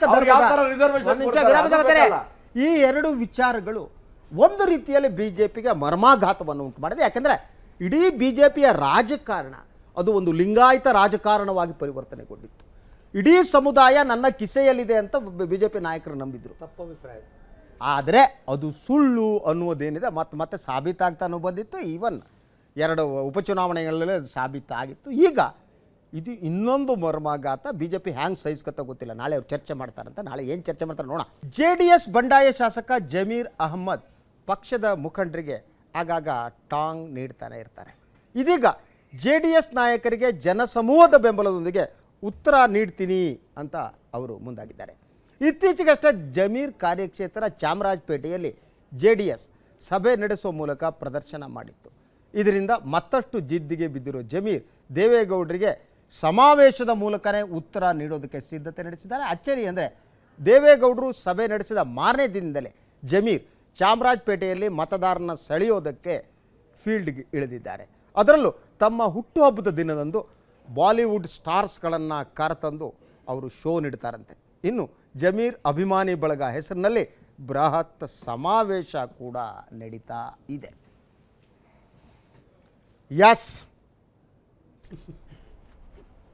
LR ಶಿವರಾಮೇಗೌಡರು ಏನು ಹೇಳಿ. ಈ ಒಂದು JDSನ ಒಳಗಡೆ ಇದ್ದ ಭಿನ್ನಾಭಿಪ್ರಾಯಗಳೇನಿತ್ತು. ಈಗ ಒಂದು ಮಾತಿದೆ, ಮೊದಲು ಕುಮಾರಸ್ವಾಮಿ ಪವರ್ಫುಲ್ ಆಗಿದ್ದ ಸಂದರ್ಭದಲ್ಲಿ ಪಕ್ಷದ ಒಳಗಡೆ ಅವರು ದೇವೇಗೌಡರನ್ನ ಬೈಕೊಂಡು ಓಡಾಡ್ತಿದ್ರು. ಈಗ ರಿವರ್ಸ್ ಆಗಿಬಿಟ್ಟಿದೆ. ಈಗ ಪಕ್ಷದ ಒಳಗಡೆ ಇರುವ ದೇವೇಗೌಡರನ್ನ ಹೊಗಳ್ಕೊಂಡು ದೊಡ್ಡಗೌಡ್ರೆ ಒಳ್ಳೆಯವ್ರು ಕಂಡ್ರೆ ಕುಮಾರಣ್ಣ ಯಾಕೋ ಸರಿ ಇಲ್ಲ, ಕುಮಾರಣ್ಣ ಟಾರ್ಗೆಟ್ ಮಾಡ್ತಿದ್ದಾರೆ ಅಂತ ಅನ್ಸುತ್ತೆ ನಿಮಗೆ? ನೋಡಿ, ಪಕ್ಷದ ಒಳಗಡೆ ಕೆಲವರು ಕುಮಾರಣ್ಣನ ಟಾರ್ಗೆಟ್ ಮಾಡ್ತಾರೆ. ಐ ಡೋಂಟ್ ನೋ ಅದರಿಂದ ಅವ್ರ ಫ್ಯಾಮಿಲಿ ಗೊತ್ತಿಲ್ಲ. ನೋಡಿ, ಕುಮಾರಣ್ಣನ್ನು ಟಾರ್ಗೆಟ್ ಮಾಡ್ತಾ ಇಲ್ಲ, ದೇವೇಗೌಡರನ್ನು ಟಾರ್ಗೆಟ್ ಜಮೀರ್ ನೋಡಿ ಸಿನಿಮಾದಲ್ಲ ಕರ್ಕೊಂಡ್ಬಂದು ನೋಡಿ, ಜಮೀರ್ ಅಹಮದ್ ಅವರು ನಮ್ಮ ಪಕ್ಷವನ್ನು ಬಿಟ್ಟು ಹೊರಗೋಗಿದ್ದಾರೆ. ಅವ್ರು ಏನ್ ಹೇಳಿಕೆ ಕೊಟ್ಟರು ಅದು ಅಪ್ರಸ್ತುತ. ಹೌದು, ಅದೇ ಹಂಗಾಗುತ್ತೆ. 100%. ಅವ್ರು ಏನ್ ಬೇಕಾದ್ರೂ ಹೇಳಿಕೆ ಕೊಡ್ಬೋದು. ಅವ್ರು ಇಲ್ಲಿದ್ದಾಗ ಹೇಳಿಕೆ ಕೊಟ್ಟಿದ್ರೆ ಅದಕ್ಕೆ ಪ್ರಸ್ತುತ. ಈಗ ಅವ್ರು ಏನ್ ಬೇಕಾದ್ರೂ ಅವ್ರು ಹೇಳಲೇಬೇಕಾಗುತ್ತೆ. ಅದಕ್ಕೆ ಅದನ್ನ ನಾವು ಲೆಕ್ಕ ತಗೊಳಕ್ಕಾಗತ್ತಾ? ನೋಡಿ ಈಗ ನೋಡಿ ಎಲ್ಲಿವರೆಗೆ ಬಂದ ಚಾಮರಾಜಪೇಟೆಯಲ್ಲಿ ನೋಡಿ, ಒಂದ್ ನಿಮಿಷ ಶ್ರೀಧರ್ ಭಟ್ರೆ ಕೇಳಿ, ಅದೆಲ್ಲ 2018 ಗೊತ್ತಾಗುತ್ತೆ. 2800ಕ್ಕೆ 18 ಗೊತ್ತಾಗುತ್ತೆ. ಅದ್ಯಾಕೆ ಈಗ ಚರ್ಚೆ? ಯಾಕೆ ನೀವು ಹೊಸದಾಗಿ ಹೋದವ್ರ ಪಾರ್ಟಿಗೆ ನೋಡಿ, ನಾನು ಒಂದ್ ನಿಮಿಷ ಕೇಳಿ. JDS ಪಕ್ಷವನ್ನ ಹೊಸದಾಗಿ ನೋಡ್ಲಿಲ್ಲ ನಾನು. ನಮ್ಮ ಕಾವೇರಿ ಇಶ್ಯೂನಲ್ಲಿ ಸರ್ಕಾರ, ಕೇಂದ್ರ ಸರ್ಕಾರ, ಭಾರತೀಯ ಜನತಾ ಪಾರ್ಟಿ ಮತ್ತು ಕಾಂಗ್ರೆಸ್ ಪಕ್ಷಗಳು ತಗೊಂಡಿರ್ತಕ್ಕಂಥ ನಿಲುವು ನಮ್ಮ ಜಿಲ್ಲೆನೇ ಕಂಪ್ಲೀಟ್ ಸರ್ವನಾಶ ಮಾಡಿದೆ. ಕಾವೇರಿ ಕಣಿವೆಯಲ್ಲಿರ್ತಕ್ಕಂಥ ಎಲ್ಲ ರೈತರನ್ನ ಸರ್ವನಾಶ ಮಾಡಿದೆ. ಈ ಎಲ್ಲ ಹಿನ್ನೆಲೆಯಲ್ಲಿ ಈ ರಾಜ್ಯಕ್ಕೆ ಪ್ರಾದೇಶಿಕ ಪಕ್ಷ ಅನಿವಾರ್ಯ ಅಂತಕ್ಕಂಥ ಮನಗಂಡು ನಾನು ಆಲೆ ಸುಮಾರು 1.5 ವರ್ಷದ ಮುಂಚೆ ನಾನು JDSಗೆ ಸೇರಬೇಕು ಅಂತಕ್ಕಂಥದ್ದನ್ನು ಪ್ರಯತ್ನ ಮಾಡಿದ್ದೆ. ಅದೀಗ ಒಂದು 6 ತಿಂಗಳಲ್ಲಿ ಆಸೆ ಈಡೇರಿದೆ. ನಾವು ಪ್ರಾದೇಶಿಕ ಪಕ್ಷವನ್ನು ಅಧಿಕಾರಕ್ಕೆ ತರೋದಕ್ಕೆ ಏನೆಲ್ಲ ಪ್ರಯತ್ನ ಮಾಡಬೇಕು ಅದು ಒಳ್ಳೆದಾಗ ನೀವು ನಾಗಮಂಗಲದಿಂದ ನಿಂತ್ಕೊತೀರಿ, 100% ಮಾಡ್ತೀವಿ. ಮಂಡ್ಯ ಜಿಲ್ಲೆನಲ್ಲಿ 7 ಜನತಾದಳದ ಅಭ್ಯರ್ಥಿಗಳನ್ನ ಗೆಲ್ಲಿಸ್ಕೊಂಬರದೇ ಇದ್ರೆ ಈ ರಾಜಕೀಯ ಬಿಟ್ಬಿಡ್ತೀವಿ. ಒಂದು ಪ್ರಶ್ನೆ ಕೇಳ್ಬಿಡ್ತೀನಿ, ನೀವು ಭಾಳ ಅನುಭವಿಗಳು, ನೀವು ಭಾಳ ಕಾಲದಿಂದ ನೋಡ್ತೀವಿ. ನಿಮಗೆ ಕುಮಾರಣ್ಣ ಮತ್ತು ದೇವೇಗೌಡರ ನಂಬಿಕೆಗೆ ಆರ್ರು ಅಂತ ಅನ್ಸುತ್ತಾ? ಪ್ರಮಾಣ ಪೂರ್ವಕವಾಗಿ ಯಾರಿಗೆ ಒಂದ್ ನಿಮಿಷ ಕೇಳಿ, ಯಾರು ಇದುವರೆಗೂ 7 ಜನ ಏನೇನು ಹೊರಗಡೆಗೆ ಹೋಗಿ ಮಾತಾಡ್ತಾ ಇದ್ದಾರಲ್ಲ, ಇವರೆಲ್ಲ ಅಲ್ಲಿ ಒಳಗಿದ್ದಾಗ ಮಾತ್ರ ಅರ್ಹರಾ? ಕುಮಾರಣ್ಣನು ದೇವೇಗೌಡರುವೆ. ಈಗ ಹೊರಗೆ ಹೋದ್ಮೇಲೆ ಅರ್ಹರಲ್ಲ. ಅವರು ಯಾರ್ಯಾರು ವಿಶ್ವಾಸದಲ್ಲಿದ್ದಾರೋ ಅವ್ರಿಗೆಲ್ಲ ಅರ್ಹರೇ. ದೇವೇಗೌಡರು, ಕುಮಾರಸ್ವಾಮಿ, ಅವ್ರ ಇಡೀ ಕುಟುಂಬ, ಅವ್ರನ್ನ ನಂಬಿರೋವರೇ ಇವತ್ತು ಈ ರಾಜ್ಯದಲ್ಲಿ ಅಧಿಕಾರ ಮಾಡಿದ್ದಾರೆ. Good batting. Yes, do you have any reaction? Sir, ಅವರು ಆಂತರಿಕ ಮಾತಾಡಲ್ಲ. ಇದು ನಾವು ಮಾತಾಡೋದು, ಅವ್ರ ಆಂತರಿಕ ಮಾತಾಡೋದು, ನಿಮ್ಮ ಆಂತರಿಕ ಮಾತಾಡ್ತಾರೆ. Yes madam, do you have any reaction? ಅಲ್ಲ, ವ್ಯಕ್ತಿಗತವಾಗಿ ಅವರ ವ್ಯಕ್ತಿತ್ವದ ಮೇಲೆ ಅವರು ಗೆದ್ದು ಬರ್ತಾರೆ, ಯಾರೇ ಆಗಿರಲಿ ಅವ್ರು. ಯಾಕಂದರೆ ಈಗ JDS ಇಂದ ಹೊರಗೆ ಬಂದಿದ್ದಾರೆ, ಶೋ ಮಾಡ್ತಾರೆ, ಅದು ಏನೇ ಆದ್ರೆ ಆಗಿದೆ ಅವ್ರ ವೈಯಕ್ತಿಕವಾಗಿರುತ್ತೆ. ಶಾರುಖ್ ಖಾನ್ ಬರ್ತಾರಂತೆ, ಅಲ್ಲ ಬಂದ್ರು, ಸಲ್ಮಾನ್ ಖಾನ್ ಬರ್ತಾರೆ, ಅವ್ರು ಬಂದಾಗ ಜನ ಬರ್ತಾರೆ. ಅದಕ್ಕೆ ಚಾಮರಾಜಪೇಟೆ ಜನ ಲೆಕ್ಕ ಹಾಕಕ್ಕ ಅಲ್ಲ, ಅವರ ವ್ಯಕ್ತಿತ್ವದ ಮೇಲೆ ಅವರು ಗೆದ್ದು ಬರಬಹುದು. ಅವ್ರು ಗೆದ್ದು ಬರಲಿ, ಯಾರು ಬೇಡ ಅಂತ ಹೇಳ್ತಾರೆ. ಸಹಜವಾಗಿ JDSನ ಜೊತೆಗೆ ಅಲ್ಪಸಂಖ್ಯಾತ ಸಮುದಾಯ ದೊಡ್ಡ ಪ್ರಮಾಣದಲ್ಲಿ ಹಿಂದೆ ನಿಂತಿದ್ದನ್ನು ನಾವು ಮರೆಯೋ ಹಾಗಿಲ್ಲ. ಅಲ್ಲಿ ಜಮೀರ್ ಅವರ ಪಾತ್ರ ಇರ್ಬೋದು, ಇಕ್ಬಾಲ್ ಅನ್ಸಾರಿ ಅವರ ಪಾತ್ರ ಇರ್ಬೋದು, ಆ ಥರದ ಅನೇಕ CM ಇಬ್ರಾಹಿಂ ಸಾಹೇಬ್ರು ಅಲ್ಲಿದ್ದಾಗಲೂ ಕೂಡ ಇರ್ಬೋದು, ಆ ಥರದ್ದಿತ್ತು. ಬಹುಶಃ ಅದು ಯಾಕೋ ಅಲ್ಪಸಂಖ್ಯಾತರನ್ನು ಸ್ವಲ್ಪ ಕಡೆಗಾಣಿಸ್ತಾರೆ ಅನ್ನೋಂಥ ಇದು ಬಂದಾಗ ಬಹುಶಃ ಇವರು ದೂರ ಆಗಿದೆ. ಹೇಳಿಕೆ ಕೊಟ್ಟಿದ್ರಲ್ಲ, ನಾನು ಮುಂದಿನ ಜನ್ಮದಲ್ಲಿ ಮುಸ್ಲಿಮ್ನಾಗಿ ಹುಡ್ತೀನಿ, ನನಗೆ ಎಷ್ಟು ಅವ್ರ ಬಗ್ಗೆ ಪ್ರೀತಿ ಹುಟ್ಟಿತ್ತು ಗೊತ್ತಾ? ದೇವೇಗೌಡರಿಗೆ ಅಲ್ಪಸಂಖ್ಯಾತರ ಬಗ್ಗೆ ಗೌರವ, ದೇವೇಗೌಡರಿಗೆ ಅಲ್ಪಸಂಖ್ಯಾತರ ಬಗ್ಗೆ ಗೌರವ, ಪ್ರೀತಿ ಅದೆಲ್ಲ ಇದೆ. ನಾವು ಅದನ್ನು ಕಡೆಗಾಣಿಸೋಕ್ಕಾಗೋದಿಲ್ಲ. ಸಾರಾಸಂಟಾಗಿ ದೇವೇಗೌಡರ ನಾಯಕತ್ವವನ್ನು ನಾವು ವಿರೋಧ ಮಾಡೋದಕ್ಕಾಗೋದಿಲ್ಲ, ತಳ್ಳೋದಕ್ಕಾಗುತ್ತೆ. ದೇವೇಗೌಡರು ಇವತ್ತು ಕೂಡ ಕರ್ನಾಟಕದ ಸಮರ್ಥವಾದಂತ ನಾಯಕರಾಗಿ ಕಾಣಿಸ್ಕೊಳ್ತಾರೆ. ಶ್ರೀನಿವಾಸ್, ಒಂದು ನಿಮಿಷ.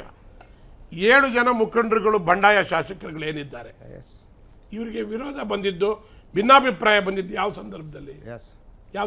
ಗೊತ್ತಿಲ್ಲ. ರಾಜ್ಯಸಭಾ ಚುನಾವಣಾ ಸಂದರ್ಭದಲ್ಲಿ. ಅದರ ಹಿನ್ನೆಲೆನ ನೋಡಿದ್ರೆ, ವಿಚಾರ ಮಾಡಿದ್ರೆ ಗೊತ್ತಾಗುತ್ತೆ. ಪ್ರೇಕ್ಷಕರೇ, ಇನ್ನೇನಿಲ್ಲ, ಏನು 7 ಜನ ಶಾಸಕರೇ ಅವರೆಲ್ಲ ಕ್ಷೇತ್ರಗಳಲ್ಲಿ JDS ಸಭೆ ನಡೆಸೋಕೆ ನಿರ್ಧಾರ ಮಾಡಿದೆ. ಎಸ್, ನೆಕ್ಸ್ಟ್ ಮಾಗಡಿಯಲ್ಲಿ ಮಾಡ್ತಿದ್ದಾರೆ ಅಂತ ಅನ್ಸುತ್ತೆ. ಸೊ ಇದು ಒಂಥರ ಹೇಗೆ ಅಂದರೆ ಈ ರಾಜಕಾರಣ ಯಾವ್ಯಾವ ರೂಪ ಪಡಿಬೋದು, ಯಾರು ಸ್ನೇಹಿತರು ಯಾರು ವಿರೋಧಿಗಳ ರಾಜಕಾರಣದಲ್ಲಿ ಅದೆಲ್ಲ ಇಲ್ಲವೇ ಇಲ್ಲ. ಯಾವ ಕಾರಣಕ್ಕೋ ಅದು ನಮ್ಗೆ ಗೊತ್ತಾಗಲ್ಲ.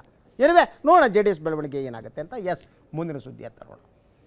ಬೀಜಿಂಗ್ಗೆ ಭೇಟಿ ನೀಡ್ತಾ ಇರೋ ಭಾರತ ಭದ್ರತಾ ಸಲಹೆಗಾರ ಅಜಿತ್ ದೋವಲ್ ಅವರ ಭೇಟಿ ಏನಿದೆ ಅದು ಕೇವಲ ಬ್ರಿಕ್ಸ್ ಸಮ್ಮೇಳನಕ್ಕೆ ಸೀಮಿತ ಅಂತ ಚೀನಾ ಸ್ಪಷ್ಟಪಡಿಸಿದೆ.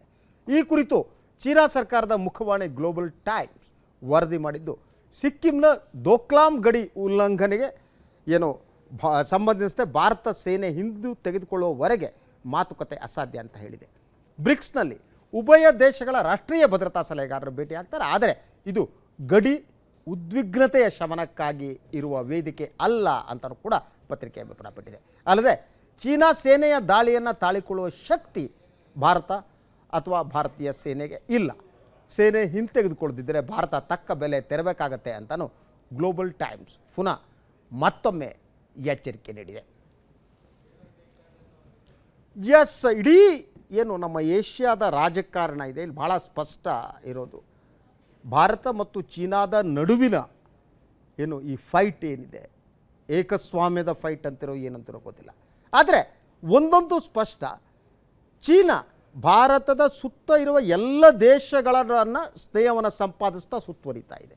ಲೇಟೆಸ್ಟ್ ಇವತ್ತು ಭಾರತದ ಒತ್ತಡಕ್ಕೆ ಮಣದೋ ಏನೋ ಗೊತ್ತಿಲ್ಲ, ಶ್ರೀಲಂಕಾ ಭಾಳ ಸ್ಪಷ್ಟವಾಗಿ ಹೇಳಿದೆ, ಅವರೇ ಡೆವಲಪ್ ಮಾಡಿರುವ ಬಂದರಿಗೆ ನಾವು ಸಮರ ನೌಕೆಗಳು ಬರೋದಕ್ಕೆ ಅವಕಾಶ ಕೊಡಲ್ಲ ಅಂತ ತೀರ್ಮಾನ ತಗೊಂಡಿದೆ. ಇದು ಸ್ವಲ್ಪ ಮಟ್ಟಿಗೆ ಭಾರತ ಇದಿರ್ಬೋದು. ಆದರೆ ನೇಪಾಳ ನೋಡಿ ಚೀನಾದ ಜೊತೆಗಿದೆ, ಬಾಂಗ್ಲಾದೇಶ ಚೀನಾದ ಜೊತೆ ಇದೆ, ಶ್ರೀಲಂಕಾ ಚೀನಾದ ಜೊತೆ ಇದೆ, ಪಾಕಿಸ್ತಾನ ಚೀನಾದ ಜೊತೆ. ಇದು ಭಾಳ ಗಂಭೀರವಾದ ಸಮಸ್ಯೆ. ಇದನ್ನು ನಾವು ಹ್ಯಾಂಡ್ಲ್ ಮಾಡೋದ್ರಲ್ಲಿ ಎಲ್ಲಿ ವಿಫಲರಾದ್ವಾ ಅಂತ.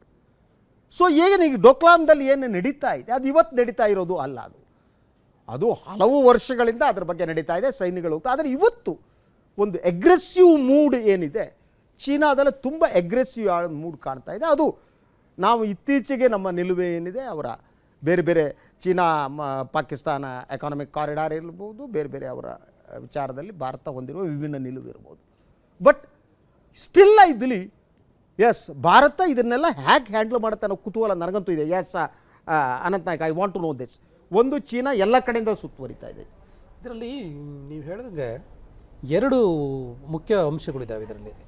ಒಂದು, ಸಹಜವಾಗಿ ಚೀನಾದ ಈ ನಡೆಗಳು ಇದರೊಳಗಡೆ ಒಂದು ಸ್ವಲ್ಪ ಉದ್ದಟತನವೂ ಕೂಡ ಕಾಣಿಸ್ತಾ ಇದೆ. ಅಕ್ಕಪಕ್ಕದ ದೇಶಗಳ ಜೊತೆ ಸ್ನೇಹ ಸಂಬಂಧವನ್ನು ವೃದ್ಧಿ ಮಾಡ್ಕೊಳ್ಳೋದು ನಮ್ಮದಷ್ಟೇ ಜವಾಬ್ದಾರಿ ಇಲ್ಲ, ಅದು ಚೀನದ್ದು ಕೂಡ. ಅದರ ಉದ್ದಟತನವೂ ಇದೆ.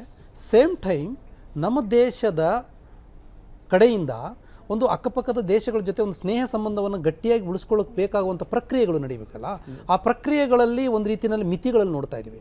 ನಿನ್ನೆ CAG ವರದಿ ನಮಗೆ ಸಿಕ್ಕಿದೆ. ಆ ವರದಿ ಭಾಳ ಸ್ಪಷ್ಟವಾಗಿ ಹೇಳಿರೋದ್ರಿಂದ ನಾವೆಲ್ಲ ಯುದ್ಧ ಕರೆ ಕೊಟ್ಬಿಡೋಣ, ಮಾಡಿಬಿಡೋಣ, ಗೆದ್ದು ಬಿಡೋಣ ಅಂತ ಮಾತಾಡ್ತಾ ಇದ್ವಿ. ನಮ್ಮ ಹತ್ರ ಇರುವಂತಹ ಶಸ್ತ್ರಾಸ್ತ್ರಗಳು 10 ದಿನದಲ್ಲಿ ಖಾಲಿ ಆಗಿಬಿಡ್ತಾವೆ ಅನ್ನೋಂಥ ಒಂದು ವರದಿಯನ್ನು ನಮ್ಮದೇ ಸಂಸ್ಥೆಗಳು ಕೊಡೋದಕ್ಕಂತಂದರೆ ನಾವು ಸರಿಯಾದ ರೀತಿಯಲ್ಲಿ ನಮ್ಮ ಸಂಸ್ಥೆಗಳನ್ನು ಸಿದ್ಧಗೊಳಿಸ್ಕೊಂಡಿಲ್ಲ. ಅದರ ಬದಲಾಗಿ ಉಡಾಪೆಯ ಮಾತುಗಳನ್ನು ಪಕ್ಕದ ದೇಶಗಳ ಜೊತೆ ಮಾತಾಡ್ತಾ ಇದ್ವಿ. ಅಂದ್ರೆ ಒಂದು ಯುದ್ಧೋನ್ಮಾದವನ್ನ ಸೃಷ್ಟಿ ಯುದ್ಧೋನ್ಮಾದವನ್ನ ದೇಶಭಕ್ತಿ ಮತ್ತು ಯುದ್ಧೋನ್ಮಾದ ಎರಡಕ್ಕೆ ತಳಕ. ಸರ್, ಇಲ್ಲಿ ಏನಾಗುತ್ತೆ ಅಂದ್ರೆ ದೇಶಭಕ್ತಿಯನ್ನ ಯುದ್ಧದ ಮುಖಾಂತರ ತೋರಿಸೋದಕ್ಕಾಗೋದಿಲ್ಲ. ದೇಶಭಕ್ತಿಯನ್ನು ನೀವು ರೈತರಲ್ಲಿ ಕಾಣಬೇಕು, ಕಾರ್ಮಿಕರಲ್ಲಿ ಕಾಣಬೇಕು, ವಿದ್ಯಾರ್ಥಿಗಳಲ್ಲಿ ಕಾಣಬೇಕು. ಇಲ್ಲಿ ಅಭಿವೃದ್ಧಿಯ ಪ್ರಕ್ರಿಯೆಯಲ್ಲಿ ದೇಶಭಕ್ತಿಯನ್ನು ಕಾಣಬೇಕು. ದೇಶಭಕ್ತಿ ಅಂದ ತಕ್ಷಣ ಗಡಿಯಲ್ಲಿರೋರಿಗೆ ನಾವು ಹೊಡೆಯೋದು, ಅವ್ರು ನಮ್ಮನ್ನು ಹೊಡೆಯೋದು ಅಷ್ಟೇ ದೇಶಭಕ್ತಿ ಕಾಣೋದಿಲ್ಲ. ಹಾಗಾಗಿ ನಮ್ಮ ಕೇಂದ್ರ ಸರ್ಕಾರ ಭಾಳ ಎಚ್ಚರಿಕೆಯಿಂದ ಕೆಲಸ ಮಾಡಿ. ದುರಂತ ಅಂದರೆ ಇವತ್ತಿಗೂ ನಾನು ಹೇಳ್ತಾ ಇದ್ದೀನಿ, ನಮ್ಮ ಕಾಯಂ ರಕ್ಷಣಾ ಸಚಿವರು ಇನ್ನೂ ಆಗಲಿಲ್ಲ. ಟೆಂಪ್ರವರಿ ರಕ್ಷಣಾ ಸಚಿವರನ್ನ ಇಟ್ಕೊಂಡಿದ್ದೀವಿ ಅಂದರೆ ಎಲ್ಲೋ ಒಂದು ಕಡೆ ಪಕ್ಕದ ದೇಶಗಳ ಜೊತೆ ನಾವು ಮಾತಾಡ್ತಾ ಇಲ್ಲ. ಮೋದಿ ಸಾಹೇಬರು ಮಾಧ್ಯಮದವ್ರನ್ನೂ ಕರ್ಕೊಂಡು ಹೋಗ್ತಾ ಇಲ್ಲ, ವಿದೇಶಾಂಗ ಸಚಿವರನ್ನು ಕೂಡ ಕರ್ಕೊಂಡು ಹೋಗ್ತಾ ಇಲ್ಲ. ಬೇರೆ ದೇಶಕ್ಕೆ ಅವರೊಬ್ಬರೇ ಟೂರ್ ಮಾಡ್ತಾ ಇದ್ದಾರೆ. ಇದೇನು ವ್ಯಾಪಾರದ ಟೂರು ಅಥವಾ ದೇಶಭಕ್ತಿಯನ್ನು ಅಥವಾ ದೇಶವನ್ನು ಪ್ರಗತಿ ಕಡೆ ತಗೊಂಡು ಹೋಗುವಂಥ ಟೂರ್ ಅಂತ ಗೊಂದಲ ಇದೆ ನಮಗೆ. ಅವರು ಹೇಳ್ದಂಗೆ ರಕ್ಷಣಾ ಸಚಿವರು ಇಲ್ಲಿವರೆಗೂ ನೇಮಕ ಆಗಿಲ್ಲ. ಫೈನಾನ್ಸ್ ಮಿನಿಸ್ಟ್ರು ಅವರೇ, ರಕ್ಷಣಾ ಸಚಿವರು ಅವರೇ. ಆ ಥರ ಭಾಳ ಕಷ್ಟ. ಯಾಕಂದರೆ ರಕ್ಷಣಾ ಸಚಿವರು ಅಂದರೆ ಭಾಳ ದೊಡ್ಡ ಒಂದು ಜವಾಬ್ದಾರಿ. ಆಮೇಲೆ ನಮ್ಮ ಮೋದಿಯವರು ಪ್ರಧಾನಮಂತ್ರಿ ಆದಮೇಲೆ ಪ್ರತಿಯೊಂದು ಗಡಿ ನಮ್ಮ ರಾಷ್ಟ್ರಗಳಲ್ಲಿ ಯಾವುದ್ರ ಜೊತೆನೂ ಒಳ್ಳೆ ಸಂಬಂಧ ಇಲ್ಲ. ಬಟ್ ಹೇಳಕ್ ಮಾತ್ರ ಎಲ್ಲ ಇಡೀ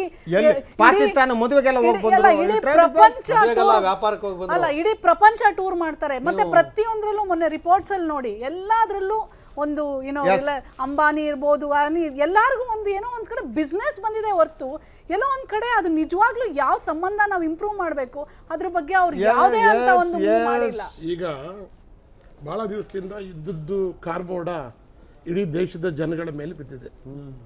ನನಗೆ ಅನ್ನಿಸ್ತದೆ, ನಾವು ಸ್ವಲ್ಪ ಈ ಚೈನಾ ಮತ್ತು ಈ ದೇಶಗಳು ಭಾಳ ಓಡಾಡ್ತಾ ಎಸ್ ಇದ್ದಾರೆ. ಎಸ್ ಈ ಎಲ್ಲದರ ಹಿನ್ನೆಲೆ ನೋಡಿದರೆ ಇದು ಅಂತಾರಾಷ್ಟ್ರೀಯದ ಕುತಂತ್ರವೂ ಸಹಿತ ಈ ದೇಶದ ಮೇಲೆ ಇದೆ ಅಂತಕ್ಕಂಥದ್ದನ್ನು ನಾವು ವ್ಯಕ್ತ ಮಾಡಬೇಕು. ಎಸ್ ಯಾಕೆ ಅಂತ ಹೇಳಿದ್ರೆ ಈ GST ಮತ್ತೊಂದು ಮುಗಿದೊಂದು ಈ ದೇಶದ ಮೇಲೆ ಇರ್ತಕ್ಕಂಥವು Yes. ಮತ್ತು ಮುಂದಿನ ಚುನಾವಣೆ ಎಲ್ಲದ್ರ ಮೇಲೂ ಸಹಿತ Yes, ಈ last ಚುನಾವಣೆಯ time ಈ ಒಂದು ಯುದ್ಧದ ಕಾರ್ಮೋಡವನ್ನ ಇಡೀ ದೇಶದ ಜನದ ಮೇಲೆ ಚೆಲ್ಲಿ ಅಲ್ಲೂ ಸಹಿತ ಬೇಕಾದಷ್ಟು ಸಮಸ್ಯೆಗಳಿದ್ದಾವೆ. Yes. ಎಲ್ಲಿ ಚೈನಾದಲ್ಲೂ ಸಹಿತ ಅಲ್ಲಿ ಸರ್ಕಾರ ಬಹಳ ಸುರಕ್ಷಿತವಾಗಿದೆ ಅಂತ ಅನ್ನೋ ಆಗಿಲ್ಲ. ಇವರಿಬ್ರು ಮಾತಾಡಿಕೊಂಡು ಇದನ್ನ ಒಂದ್ ಕಡೆ ಮೋದಿ ಯುದ್ಧದ ಮೇಲೆ ಬಿಟ್ಟು ಟ್ರಂಪ್ ಮಾತ್ರ ಜೀಪಿಂಗು ಪುಂಗು ಹಂಗೆಲ್ಲ ಮಾಡ್ತಾ ಇದ್ದಾರೆ.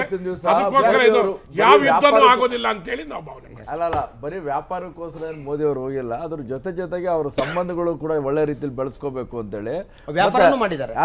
ನಾನು ಹೇಳ್ತಾ ಇರೋದು ಅದ್ರ ಜೊತೆಗೆ ಇವತ್ತಿನ ದಿವಸ ಎಲ್ಲ ಏನು ಅಕ್ಕಪಕ್ಕ ರಾಷ್ಟ್ರಗಳಲ್ಲಿ ಒಳ್ಳೆ ಸಂಬಂಧಗಳು ಇಟ್ಕೊಂಡಿದ್ದಾರೆ. ಮತ್ತೆ ಯಾಕೆ ಇಟ್ಕೊಂಡಿಲ್ಲ?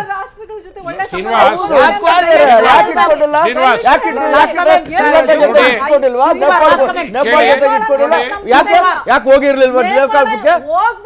ಅಲ್ಲ ಅವ್ರಿಗೆ ಏನ್ ಬೇಕು ಅನುದಾನಗಳು ಕೊಟ್ಬಿಟ್ಟು ಬಂದಿದ್ದಾರೆ ಎಲ್ಲ ರೀತಿಯದು. ಇವತ್ತಿನ ದಿವಸ ಏನು ಮೋದಿ ಅವರು ಈ ದೇಶಕ್ಕೆ ಸುರಕ್ಷಿತವಾಗಿ ಏನ್ ಮಾಡ್ಬೇಕು ಅದನ್ನೆಲ್ಲ ಬಾಂಬ್ ಹಾಕೋದು ಬಿಡೋದು ಆಮೇಲೆ ಇವಾಗ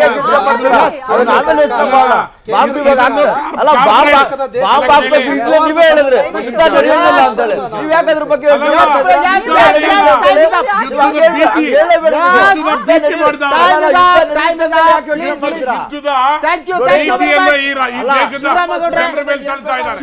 ಶಿವರಾಮೇಗೌಡರೇ ಯುದ್ಧದ ಭೀತಿಯನ್ನ ಈ ದೇಶದ ಜನರ ಮೇಲೆ ತಳ್ತಾವ್ರೆ. ಥ್ಯಾಂಕ್ ಯು ವೆರಿ ಮಚ್ ಎಲ್ಲರೂ ಕೂಡ ಥ್ಯಾಂಕ್ಸ್. ಯಾಸ್ ಪ್ರಿಯ ವೀಕ್ಷಕರೇ, ಇದು ಎಲ್ಲ ಚಟುವಟಿಕೆಗಳಿರ್ತಾವೆ ಅದ್ರ ಹಿಂದೆ ಒಂದು ಆರ್ಥಿಕ ಕಾರಣಗಳಿರ್ತವೆ. ಈ ಕೋಮುಗಲಭೆಗಳ ಹಿಂದೆ ಕೂಡ ಆರ್ಥಿಕ ಕಾರಣಗಳಿವೆ.